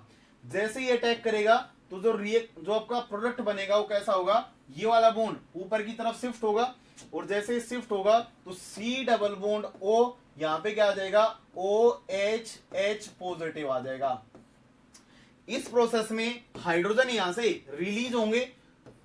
ये आयरन और क्रोमियम का है, क्रोमियम कैटालिटिक अमाउंट में होता है, जर्नल फंक्शन किसका होता है, आयरन का होता है। ठीक है, तो यहां से एक H पॉजिटिव को बाहर निकालते हैं, माइनस H पॉजिटिव हम लोगों ने कर दिया है। यहां से क्या होगा, C डबल बॉन्ड O क्या आ गया, OH आ गया है। ठीक है, अब आप देखें, अगर इस वाले जो एसिड ग्रुप आपके पास में क्या हुआ है, जनरेट हुआ है, इस एसिड में जो हाइड्रोजन है वो कौन सी पोजीशन पे है, बीटा पोजीशन पे। कौन सी पोजीशन पे है, बीटा पोजीशन पे। ये अल्फा था, ये बीटा था, तो यहां से क्या हो जाएंगे, बीटा हाइड्राइड एलिमिनेशन रिएक्शंस हो जाएंगे। और जैसे ही बीटा हाइड्राइड एलिमिनेशन रिएक्शन होंगी, ये लीजिए बीटा हाइड्राइड एलिमिनेशन, बोलो यार, एलिमिनेशन रिएक्शंस हो जाएंगी, तो प्रोडक्ट बन जाएगा, ये आयरन के साथ में हाइड्राइड आ जाएगा, और यहां से कौन रिलीज हो जाएगा, प्लस CO2। देखो इस रिएक्शन में CO प्लस H2 का यूज करके एक क्या प्रोडक्ट बनना है, CO2, और दूसरा क्या बनना है, H2। ये अपने इंटरेस्ट का पार्ट है। ठीक है, बोर्ड पे देखिएगा आगे क्या होगा। अब तक आज तक जब भी हम लोगों ने मेटल कार्बोनाइल कॉम्प्लेक्सेस पढ़े थे, तो उनमें हम लोगों ने एक बात बोली थी कि जब भी मेटल के साथ जो हाइड्रोजन होता है ना, वो जब मेटल सरफेस के ऊपर चिपका रहेगा तब तक तो हाइड्राइड होता है, लेकिन जब वो बाहर निकलता था तो उसे प्रोटॉन की फॉर्म में बाहर निकालते थे। लेकिन आज कहानियां जस्ट उल्टी होंगी, अपोजिट होंगी। कैसे अपोजिट होंगी, बोर्ड पे देखिएगा।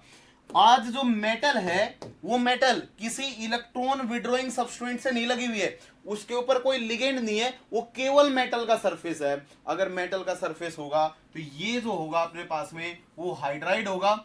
चिपका भी हाइड्राइड की फॉर्म में ही होगा, और जब वो सरफेस से लीव करेगा तब भी वो हाइड्राइड की फॉर्म में ही बाहर निकलेगा, क्योंकि मेटल के ऊपर अगर नेगेटिव चार्ज जनरेट हो गया तो फिर वो उसको हैंडल नहीं कर सकती है, फिर वो उसको हैंडल कर ही नहीं सकती है, क्योंकि इसके ऊपर इलेक्ट्रॉन विड्रॉइंग सब्सटेंट नहीं है। इसलिए एसिड जो आपके पास में जो H पॉजिटिव रिलीज हुआ था, यहां से हाइड्राइड आता है, इस H पॉजिटिव के साथ में रिएक्शन करता है, और आपके पास में फिर से सरफेस जनरेट हो जाएगा, प्लस क्या जनरेट हो जाएगी, H2 गैस। फिर से क्या जनरेट हो जाएगी, H2 गैस। तो ओवरऑल जो आपको दिखाई देगा वो क्या दिखाई देगा कि इस रिएक्शन में केवल और केवल कौन सी रिएक्शन का यूज हुआ है, बीटा हाइड्राइड एलिमिनेशन रिएक्शन का यूज हुआ है, और जनरली न्यूक्लियोफिलिक रिएक्शंस हैं। ठीक है, कितने लोगों समझ में आए? ये H2 का कंटेंट जो अपने पास में C+H2 के साथ रिएक्शन करवाई थी, उसमें H2 का कंटेंट बढ़ाने के लिए, हाइड्रोजन गैस का कंटेंट बढ़ाने के लिए यूज किया जाता है वाटर गैस शिफ्ट रिएक्शन। ये हेट्रोजीनियस कैटलिस्ट की कहानियां थी। अब मैं आपको समझा रहा हूं होमोजीनियस कैटलिस्ट की कहानियां। जरा बोर्ड पे देखिएगा, होमोजीनियस की, बोर्ड पे देखना, होमोजीनियस कैटलिस्ट क्या होता है। होमोजीनियस कैटलिस्ट में अगर मान लीजिए, क्या ये बात समझ में आई? आगे चलो, बोलो यार, क्या ये कहानी समझ में आई? आगे चलो, पिछले वाली में एनी डाउट?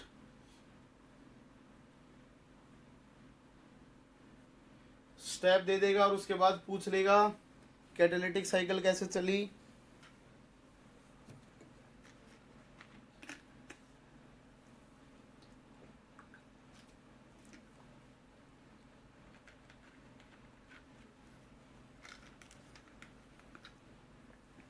हाँ समझा, ओके।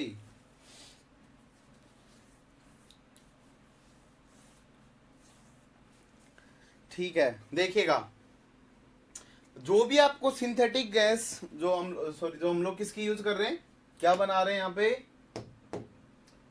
सिंथेटिक गैसोलीन होती है। ठीक है, यहाँ पे वाटर गैस शिफ्ट रिएक्शन की बात कर रहे हैं। देखिएगा, अगर मैं होमोजीनियस कैटलिस्ट की बात करता हूं तो उसमें FeCO5 का क्या किया जाता है, यूज किया जाता है।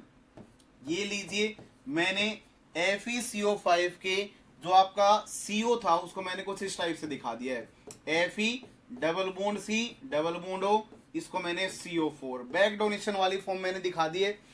अब हम लोगों ने इस रिएक्शन में क्या क्या यूज किया था, CO प्लस H2 का यूज करके कैटलिस्ट FeCO5 लिया, और यहां से प्रोडक्ट बना दिया है, हम लोगों ने बना दिया है क्या, CO2 प्लस H2 गैस। ठीक है, बोर्ड पे देखिएगा। अगर इन कंडीशंस में बात की जाए तो सबसे पहले H2 आएगा, जो स्ट्रीम है वो H2 आएगा, और H2 आके इसके इस वाले कार्बन के ऊपर अटैक कर देगा।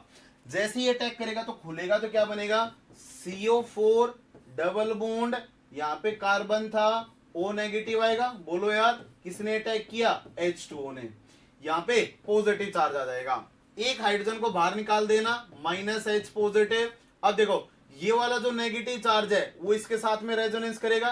बोलो यार, Fe गायब हो गया, Fe लिख लेना, Fe के साथ में रेजोनेंस करेगा, क्योंकि Fe के ऊपर क्या लगे हुए हैं, इलेक्ट्रॉन विड्रॉइंग सब्सटेंट्स लगे हुए हैं। अगर इलेक्ट्रॉन विड्रॉइंग सब्सटेंट लगे होंगे तो नेगेटिव आएगा, C डबल बॉन्ड O आएगा, H आ जाएगा। ठीक है, इसके अलावा क्या था, CO क्या था, 4 था। यहां से ये वाली आपके पास में अल्फा पोजीशन है, बोलो यार, ये अल्फा पोजीशन है, ये बीटा पोजीशन है। यहां से नेगेटिव चार्ज हाइड्रोजन के साथ इंटरेक्ट करेगा, ये वाली इलेक्ट्रॉन डेंसिटी इस तरफ शिफ्ट होगी और ये वाले हाइड्रोजन के ऊपर शिफ्ट हो जाएगी, और जैसे इस तरफ शिफ्ट होगी तो प्रोडक्ट बन जाएगा आपका कैसा, FeCO4, नेगेटिव चार्ज बैलेंस रहेगा। ये रिएक्शन वैसी है जैसे कार्बोनिल में, कार्बोनिल कंपाउंड के ऊपर OH नेगेटिव डाला था और हाइड्राइड डाले थे, वही याद करो, OH नेगेटिव जब डाला था तो ऐसी रिएक्शन हुई थी, ऐसा मोनोहाइड्राइड FeCO4 नेगेटिव जनरेट हुआ था। ठीक है, अब देखिएगा, इस कॉम्प्लेक्स में ये जनरेट हो गया, साथ में CO2 गैस क्या निकल जाएगी, बाहर निकल जाएगी। तो देखो, इसके ऊपर आप एक तो क्या डाल सकते हो, ये मैंने पहले पढ़ाया था, LiAlH4 डाल देंगे तो यहां से H2 गैस बन जाएगी। बोलो यार, प्लस कोलमेंस रिएजेंट जनरेट हो जाएगा FeCO4 2 नेगेटिव बताया था। इसके अलावा इन कंडीशंस में आपके पास में क्या दिखाई दे रहा है, यहाँ पे हाइड्राइड है, हाइड्रोजन है, तो हाइड्रोजन H पॉजिटिव के फॉर्म में बाहर निकल सकता है। दूसरा हम लोगों ने CO2 बाहर निकली है, एक मिनट रुकना, यहाँ पे क्या लेना है अभी, हाँ CO का इन्वायरमेंट लेना है। देखना ये वाला जो आपका कॉम्प्लेक्स बना है, इस कॉम्प्लेक्स में मीडियम कैसा होगा आपके पास में, एसिडिक होगा। बोलो यार क्या बाहर निकला है, H पॉजिटिव। अगर आपको बेसिक मीडियम नहीं होगा, अगर बाहर से आप बेसिक मीडियम प्रोवाइड नहीं करते हैं, तो उन कंडीशंस में बेसिक मीडियम प्रोवाइड करोगे तो ऐसा प्रोडक्ट बन जाएगा, मतलब LiLH4 टाइप का जब प्रोवाइड करेंगे तो डायरेक्ट H2 गैस बन जाएगी, वरना ये सॉल्यूशन एसिडिक होगा, H पॉजिटिव पड़ा हुआ है। तो फिर से क्या करेगा, जो सॉल्यूशन के अंदर H पॉजिटिव होगा वो इस प्रोटॉन को पकड़ेगा, और जैसे ही प्रोटॉन को पकड़ेगा तो FeHCO4 बना लेगा। बोलो यार फिर से इसमें आप क्या प्रोवाइड कर रहे हैं, एक तो H2 डाला आपने, दूसरा क्या डाला है, CO डाला है। तो रिएक्शन मीडियम में जैसे आप CO गैस पास करेंगे, यहां से रिडक्टिव एलिमिनेशन रिएक्शन होंगी, एक तो H2 गैस बाहर निकल जाएगी, और जो वैकेंसी आएगी उस वैकेंसी के ऊपर क्या आ जाएगा, CO आ जाएगा। तो FeCO5 फिर से कैटलिस्ट जनरेट हो जाएगा, प्लस आपके पास में क्या बन जनरेट हो जाएगी, H2 गैस। यहां से CO2 जनरेट हुई थी, तो यहाँ पे दो रिएक्शन यूज हो रही है। पहली रिएक्शन देखो ये वाले स्टेप में यूज हुई है, तो इसको हम लोग किसका नाम दे देंगे, बीटा हाइड्राइड एलिमिनेशन रिएक्शन। बोलो यार, और दूसरे केस में कौन सी रिएक्शन हो रही है, इस स्टेप में कौन सी हो रही है, रिडक्टिव एलिमिनेशन रिएक्शन हो रही है। होमोजीनियस में दो रिएक्शन होंगी, लेकिन जब हेट्रोजीनियस होगा तो केवल एक ही होगी, बीटा हाइड्राइड एलिमिनेशन रिएक्शन। कितने लोगों को कहानियां समझ में आई, जल्दी से कमेंट कर दें। कैसे वाटर गैस जो आपकी बनती है उसको शिफ्ट किया जाता है CO2 प्लस H2 गैस में, ये उसकी सारी कहानियां थी। कितने लोगों को ये कहानियां समझ में आई।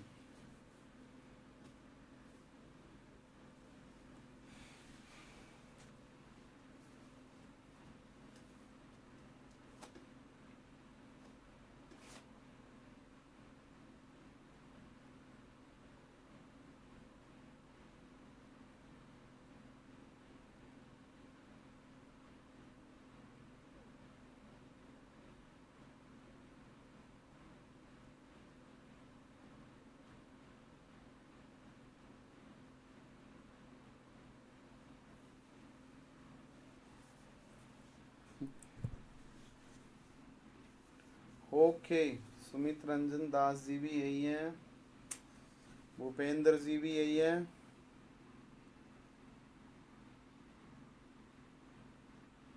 बोलो यार, चले आगे। आइए अगला टॉपिक पढ़ते हैं, अगली रिएक्शन पढ़ते हैं, ठीक है। बोर्ड पे देखिएगा, जिगरनाटा ऑलमोस्ट मैंने करवा रखा है, लेकिन उसकी मैं कुछ कहानियां आपको बता देता हूं, ठीक है। जरा बोर्ड पे देखिएगा, है वैसा ही स्पेलिंग देख लेना, जो भी हो, जिगलर नाटा कुछ ऐसी स्पेलिंग होती है। कैटलिस्ट, एल्कीन पॉलीमराइजेशन, हेडिंग डाल लेना।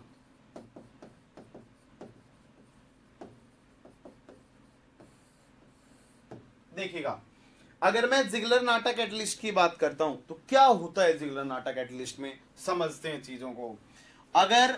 अगर मैं ऐसा बोलता हूं कि मेरे पास में कैसा कॉम्प्लेक्स अगर आपको गिवन है, कुछ कोई भी एल्कीन आपको गिवन है, और उस एल्कीन के ऊपर आपने TCl4 प्लस AlEt3 डाला होगा, कुछ इस टाइप से।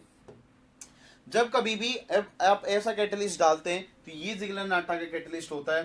तो आपको पहली बात ये सीखनी पड़ती है कि यहाँ पे एक्टिव साइट क्या जनरेट होगी, यहाँ पे एक्टिव साइट क्या जनरेट होती है। तो जरा बोर्ड पे देखना, यहाँ पे ऐसा बोला जाता है कि जो TiCl4 प्लस AlEt3 को जब इंटरेक्ट करवाते हैं तो यहाँ पे ट्रांसमेटलेशन रिएक्शन होती है।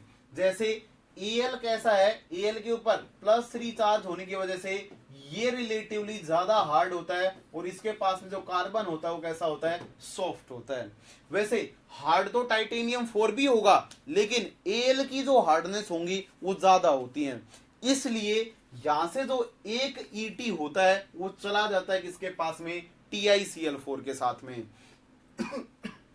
देखना ये आपके पास में TiCl4 का स्ट्रक्चर था। जैसे TiCl4 जनरली कुछ इस टाइप से टाइटेनियम सॉलिडिक फॉर्म में होता है, उसको पाउडर्ड फॉर्म में लिया जाता है, ठीक है। तो उसके पास में जो सरफेस रहा होगा, उस सरफेस के साथ में जैसे ही AlEt इंटरेक्ट करता है तो पेंटावेलेंट स्टेट बनती है। यहाँ पे पेंटावेलेंट स्टेट से कहने का मतलब क्या है मेरा, कि जो आपका रिजल्टेंट कॉम्प्लेक्स जनरेट होता है वो कुछ इस टाइप का जनरेट होता है जब इन दोनों की रिएक्शन होती है। Titanium Cl Cl Cl Cl और एक जगह पे Et आ जाता है और एक इसके ऊपर क्या आ जाती है, डेफिशिएंसी आ जाती है। जब कभी भी TiCl4 का जो सरफेस होगा, उस सरफेस के साथ में जब Et इंटरेक्ट करेगा तो कुछ इस टाइप की ट्रांजिशन स्टेट जनरेट होती है और इसके पास में एक वैकेंट साइट होती है। और ये जनरली कैसा होता है, पेंटा कोऑर्डिनेटेड होता है। कैसा होता है, पेंटा कोऑर्डिनेटेड होता है, हेक्सा से एक वैलेंसी कम है। उसी पोजीशन के ऊपर एल्कीन आके क्या करने लग जाती हैं, चिपकना स्टार्ट कर देती हैं। लेकिन कहानियां क्या होती हैं कि कहानियां, जज्बात तब बदल जाते हैं जब आपका TiCl4 जो होता है वो डेसोसिएट होने लग जाता है। वो क्या होने लग जाता है, डेसोसिएट होने लग जाता है। कहने का मतलब क्या है, जो TiCl4 की आपकी पैकिंग रही होगी उसके अंदर जो Cl रहे होंगे कुछ इस टाइप से, इसने सॉलिड पैकिंग बना रखी होगी, उसमें जो Cl होते हैं वो Cl एक पोजीशन से दूसरी पोजीशन पे चले जाते हैं। मतलब एक इंटरस्टिशियल साइट से दूसरी इंटरस्टिशियल साइट पे चले जाते हैं। जब Cl नेगेटिव मतलब इंटरस्टिशियल साइट में मूव करता है, साइट्स में क्या करता है, मूव करता है, मूव कर जाता है, तो उसकी वजह से जो आपका कैटलिस्ट होता है, जो आपका कैटलिस्ट होता है उसके अंदर डिफॉर्मेशंस आ जाते हैं। क्या आ जाते हैं, डिफॉर्मेशंस आ जाते हैं। कोई साइट अलग टाइप की होगी, दूसरी साइट अलग टाइप की होंगी। तो देखो जो आपका टाइटेनियम का सरफेस होगा, जब उस सरफेस के ऊपर एल्कीन के पॉलीमराइजेशंस होते हैं तो कोई तो पॉलीमर बड़ा बन जाता है और कोई पॉलीमर थोड़ा सा होके ही मतलब वो डी अटैच हो जाता है। मतलब जो एक्टिव साइट होंगी Cl के माइग्रेशंस की वजह से जो एक्टिव साइट्स होती हैं वो डिफॉर्म हो जाती हैं और डिफॉर्म होने की वजह से अनइवन साइज के पॉलीमर्स क्या हो जाते हैं, जनरेट हो जाते हैं।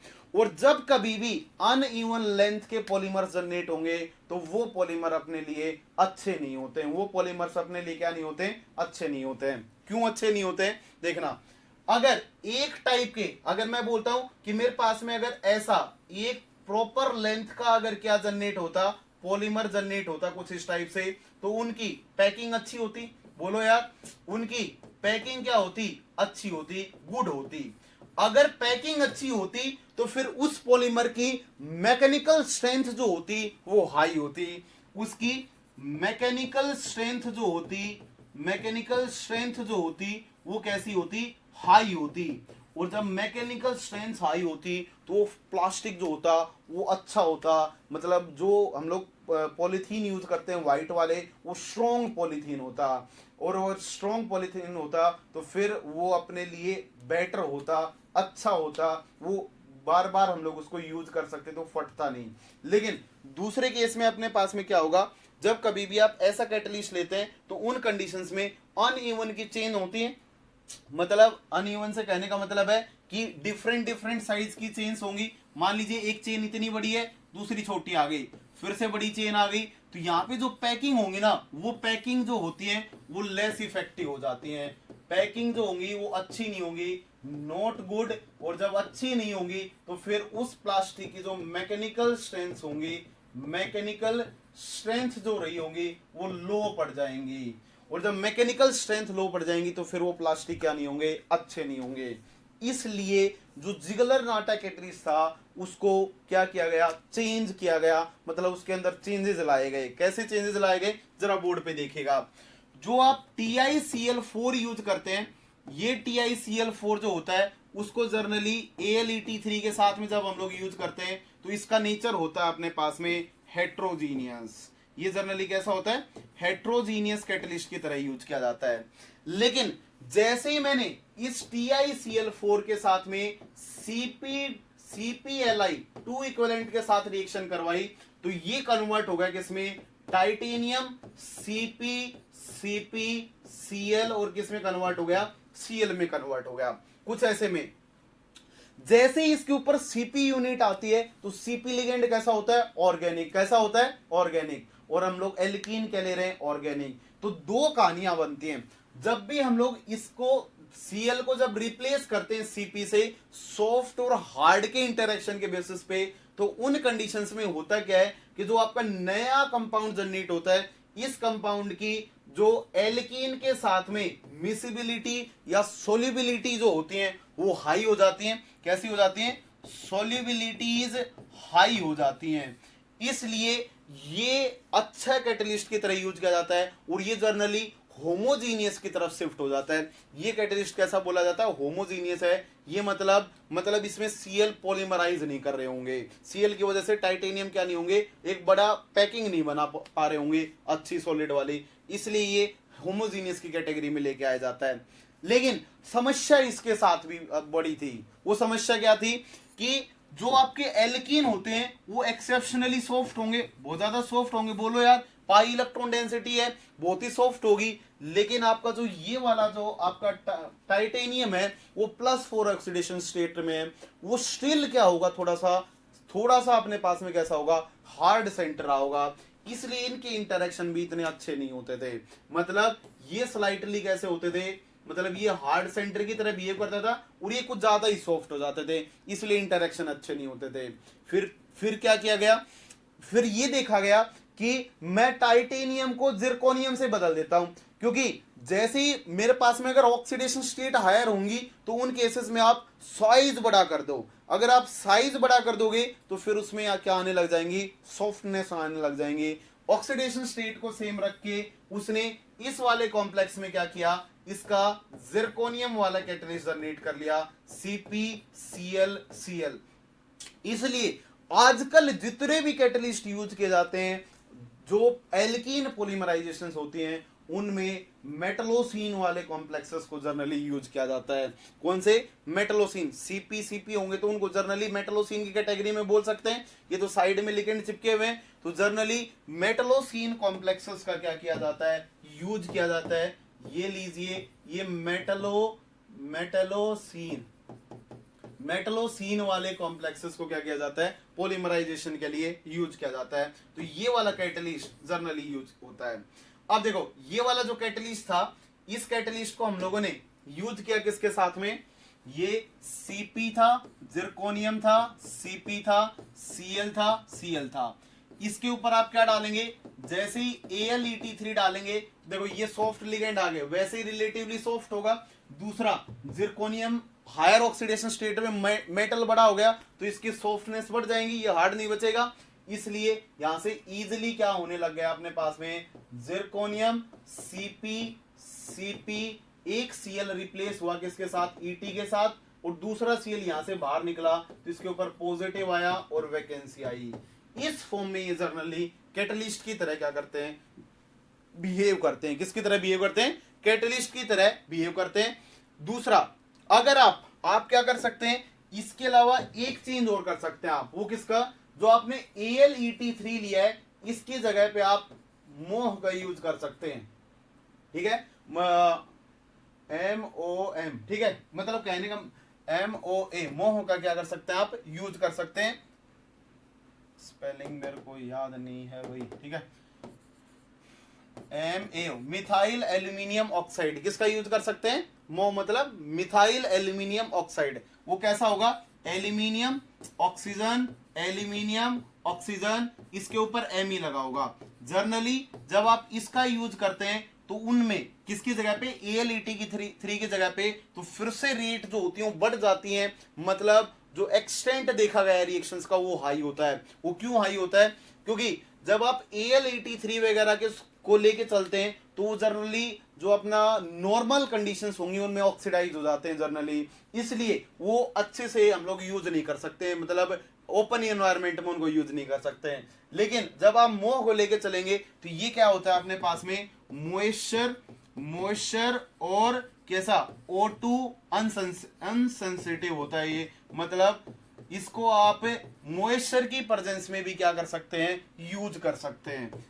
वो किसकी, मॉइस्चर की प्रेजेंस में भी आप इसे यूज कर सकते हैं। ये डिकम्पोज नहीं करेगा, लेकिन ऊपर वाला क्या कर जाता है, मॉइस्चर की प्रेजेंस में डिकम्पोज कर जाता है। इसलिए किसको, AlET3 को किससे रिप्लेस किया गया, MaO मिथाइल एल्यूमिनियम ऑक्साइड, मोह से क्या कर दिया है, रिप्लेस कर दिया है। तो आपका जो रिजल्टेंट कॉम्प्लेक्स होगा वो ये वाला होगा, ठीक है। यहाँ पे मिथाइल हो सकता है या इथाइल भी हो सकता है, ET भी ले सकते हैं आप, ठीक है। तो देखो ये वाला कैटलिस्ट जर्नली क्या किया जाता है, यूज किया जाता है। मैं आपको समझा देता हूं, बस लास्ट कहानी बची है अपने पास में, और वो कहानी कैसी है। मान लीजिए कि आपके पास में कुछ इस टाइप से कोई एल्कीन दे रखी होंगी, और उस एल्कीन के ऊपर क्या डाल देगा, जिरकोनियम Cp2, यहाँ पे Cl2 देगा, प्लस इसके अंदर MaO का यूज कर देगा, और बोल देगा कि बता प्रोडक्ट क्या बनेगा, TiCl4 और AlET3 तो सभी पूरी दुनिया जानती है, ठीक है। इन कैटलिस्ट्स का जर्नली यूज किया जाता है, और आपके पास में जो प्रोडक्ट बन के आएगा वो बन जाएगा कुछ इस टाइप से, वो n टाइम्स पॉलीमराइज कर जाएगा, n टाइम्स क्या कर जाएगा, वो पॉलीमराइज कर जाएगा। आगे आप दिखा देंगे, इसके ऊपर एक ग्रुप लगा दें, ठीक है। तो ऐसी यूनिट इनफाइनाइट टाइम्स क्या कर जाएंगी, इंक्रीज कर जाएंगी। मैकेनिज्म आपको समझा देता हूं, एक बार बोर्ड पे देखिएगा। अगर मान लीजिए कि जब इन दोनों की रिएक्शन होगी, तो इन दोनों की रिएक्शन से आपके पास में क्या जनरेट होगा, जिरकोनियम Cp Me आ जाएगा। बोलो यार, मिथाइल एल्यूमिनियम ऑक्साइड से तो Me आएगा, और अगर Me आ गया तो यहाँ पे क्या होगा, Cl होगा। अब इसके पास में इतनी हिंड्रेंस होती है कि एल्कीन अब इसके ऊपर आके डायरेक्ट चिपक नहीं सकती है, तो उन कंडीशंस में सबसे पहले यहां से Cl को डेसोसिएट होना पड़ता है, और जब Cl डेसोसिएट होता है तो Me वैकेंसी आएगी, Cp था, और इसके ऊपर पॉजिटिव चार्ज आ जाएगा। अब इस साइड के ऊपर कौन आएगी, एल्कीन आके अटैच हो जाएंगी, और जैसे ही एल्कीन आके अटैच होगी तो Cp जिरकोनियम Cp था, एल्कीन आगे अटैच हुई कुछ इस टाइप से, Me था, और ओवरऑल के ऊपर positive charge as it is balance रखे हैं, ठीक है। देखिएगा होगा क्या कि बगल वाले लिगेंड कैसे हैं जनाब, बोले बल्कि हैं, माइग्रेटरी इंसर्शन रिएक्शन होंगी। बोलो यार क्या होंगी, माइग्रेटरी इंसर्शन। Me जाके अटैच जब होगा, माइग्रेट होगा, तो इस वाली पोजीशन पे आ सकता है, इस वाली पे आ सकता है। अगर साइड लिगेंड बल्कि होंगे तो जर्नली वो हिंडर्ड पोजीशन से अटैच होगा, ताकि मेटल के साथ में अनहिंडर्ड पोजीशन से क्या हो पाए, अटैच हो पाए। तो इन कंडीशंस में क्या बनेगा, जिरकोनियम Cp वैकेंसी आएगी, इस वाली पोजीशन पे अटैक किया होगा, तो यहाँ पे क्या आएगा, CH2। बोलो यार, CH के ऊपर क्या आ जाएंगे, 2 Me आ जाएंगे, ठीक है। फिर से क्या करेंगे, ये वाला जो जनरेट हुआ है इसके ऊपर फिर से आगे कर दें, एल्कीन सॉल्यूशन के अंदर पड़ी हुई है, फिर से एल्कीन आएगी, फिर से इस पोजीशन पे एल्कीन चिपका दें। बोलो यार, जैसे ही एल्कीन लगाएंगे तो प्रोडक्ट कैसा बन जाएगा, जिरकोनियम Cp था, यहाँ पे वैकेंसी की पोजीशन पे डबल बॉन्ड एल्कीन चिपका दें, इसके ऊपर क्या था आपके पास में, CH2 CH Me था, और क्या था, Me था। फिर से इन्वायरमेंट कैसा है, हिंडर्ड है। अगर इन्वायरमेंट हिंडर्ड है तो फिर से ये वाला ग्रुप माइग्रेट करेगा, इस पोजीशन से चिपका दें, जैसे ही चिपकाएंगे तो फिर से क्या बनेगा, जिरकोनियम Cp। कमाल की बात बोर्ड पे देखिएगा, इन कंडीशंस में होगा क्या कि ये CH2 से कंबाइन हो गया, यहाँ पे CH था, बोलो यार CH था, इसके पास में क्या था, एक Me था, Me लगा दिया, और यहाँ पे ये पूरा का पूरा ग्रुप चिपका दें, ये वाला CH2 CH Me और Me चिपका दिया, ठीक है। ये लीजिए, ये जो कंपाउंड जनरेट हुआ है इसमें आपके पास में ये वाला जो सेंटर है वो कायरल सेंटर जनरेट हो गया है। इतनी हिंड्रेंस होने की वजह से एक पर्टिकुलर टाइप की ट्रांजिशन स्टेट जनरेट होंगी, और जब पर्टिकुलर टाइप की ट्रांजिशन स्टेट जनरेट होंगी तो आपके पास में एक पर्टिकुलर टाइप का ही क्या जनरेट होगा, आपके पास में कायरल सेंटर जनरेट होगा, उसका कॉन्फ़िगरेशन हमेशा क्या रहेगा, बैलेंस्ड रहेगा। लेकिन जब आप किसके केस में बात करेंगे, जब आप TiCl4 और ET के केस में बात करेंगे तो इतनी हिंड्रेंस नहीं होती है, इसलिए इनके केसेस में जो स्टीरियो सेंटर जनरेट होते हैं उनकी स्टीरियो फिक्स नहीं होती है, वो सिंडियोटैक्टिक बन जाते हैं या एटैक्टिक बन जाते हैं। वो पर्टिकुलरली एक कॉन्फ़िगरेशन वाले क्या नहीं, पॉलीमर जनरेट नहीं होंगे। जनरली आपने 4 टाइप के पॉलीमर सीखे होंगे, जिनमें एक में कॉन्फ़िगरेशन क्या रहते हैं, बैलेंस रहते हैं, स्टैटिक। उसके बाद में दूसरे वाले में कैसे होंगे, एक छोड़ के एक सिंडियोटैक्टिक, उसके बाद में रेंडमाइज हो जाए तो एटैक्टिक पॉलीमर बोला जाता है, जो आपने पढ़े होंगे कभी ना कभी। फिर से वैकेंसी आएगी, ओवरऑल के ऊपर पॉजिटिव चार्ज, एल्कीन बढ़ाते जाएं बढ़ाते जाएं बढ़ाते जाएं, पॉलीमर जनरेट करवाते जाएं, और आखिरी में क्या कर देंगे, अगर आपको इसमें क्या दे रखा हो, यहां से बीटा हाइड्राइड एलिमिनेशन करवा के उसका क्या करवा देंगे, टर्मिनेशन करवा देंगे, उसका क्या करवा देंगे, टर्मिनेशन करवा देंगे। तो ये सारी कहानियां थी जिगलर नाटा कैटलिस्ट की। ठीक है, एक बात और लिख ले जाइएगा, ओफ्मियम से ज्यादा रिएक्टिविटी होती है जिरकोनियम की, और सबसे लीस्ट रिएक्टिव होता है टाइटेनियम। ऐसे रिएजेंट्स के केस में सबसे ज्यादा रिएक्टिविटी 4D वाले की आती है, देन 5D वाले की आती है, और सबसे कम होती है किसकी, 3D वालों की। जर्नली जितने भी केसेस में कैटलिस्ट देखे गए हैं वो सारे के सारे जर्नली 4th ग्रुप के ही देखे गए हैं। इनके केसेस में 4th ग्रुप वाले बेहतरीन रिएक्शंस दिखाते हैं ये वाली। ठीक है, तो इस बात को याद रखना, ये आपके पास में रिएक्टिविटी ऑफ मेटल होगी, रिएक्टिविटी ऑफ मेटल होगी इनएक्टिव साइट, जो कैटलिस्ट की एक्टिव साइट के अंदर प्रेजेंट होंगी, ये वाली, ये लीजिए, ये वाली जो रहा होगा। ठीक है, इसमें जिरकोनियम की सबसे ज्यादा रिएक्टिविटी आती है, देन ओफियम की, और लीस्ट होता है टाइटेनियम। बोलो यार, क्या कहानियां समझ में आई, बोल तो दो।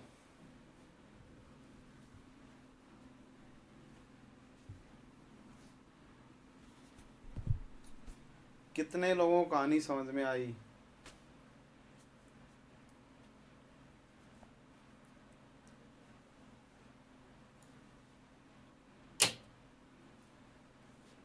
किसी को फिर से कुछ पूछना है? ओके भूपेंद्र कुमार, ठीक है, घबराना मत।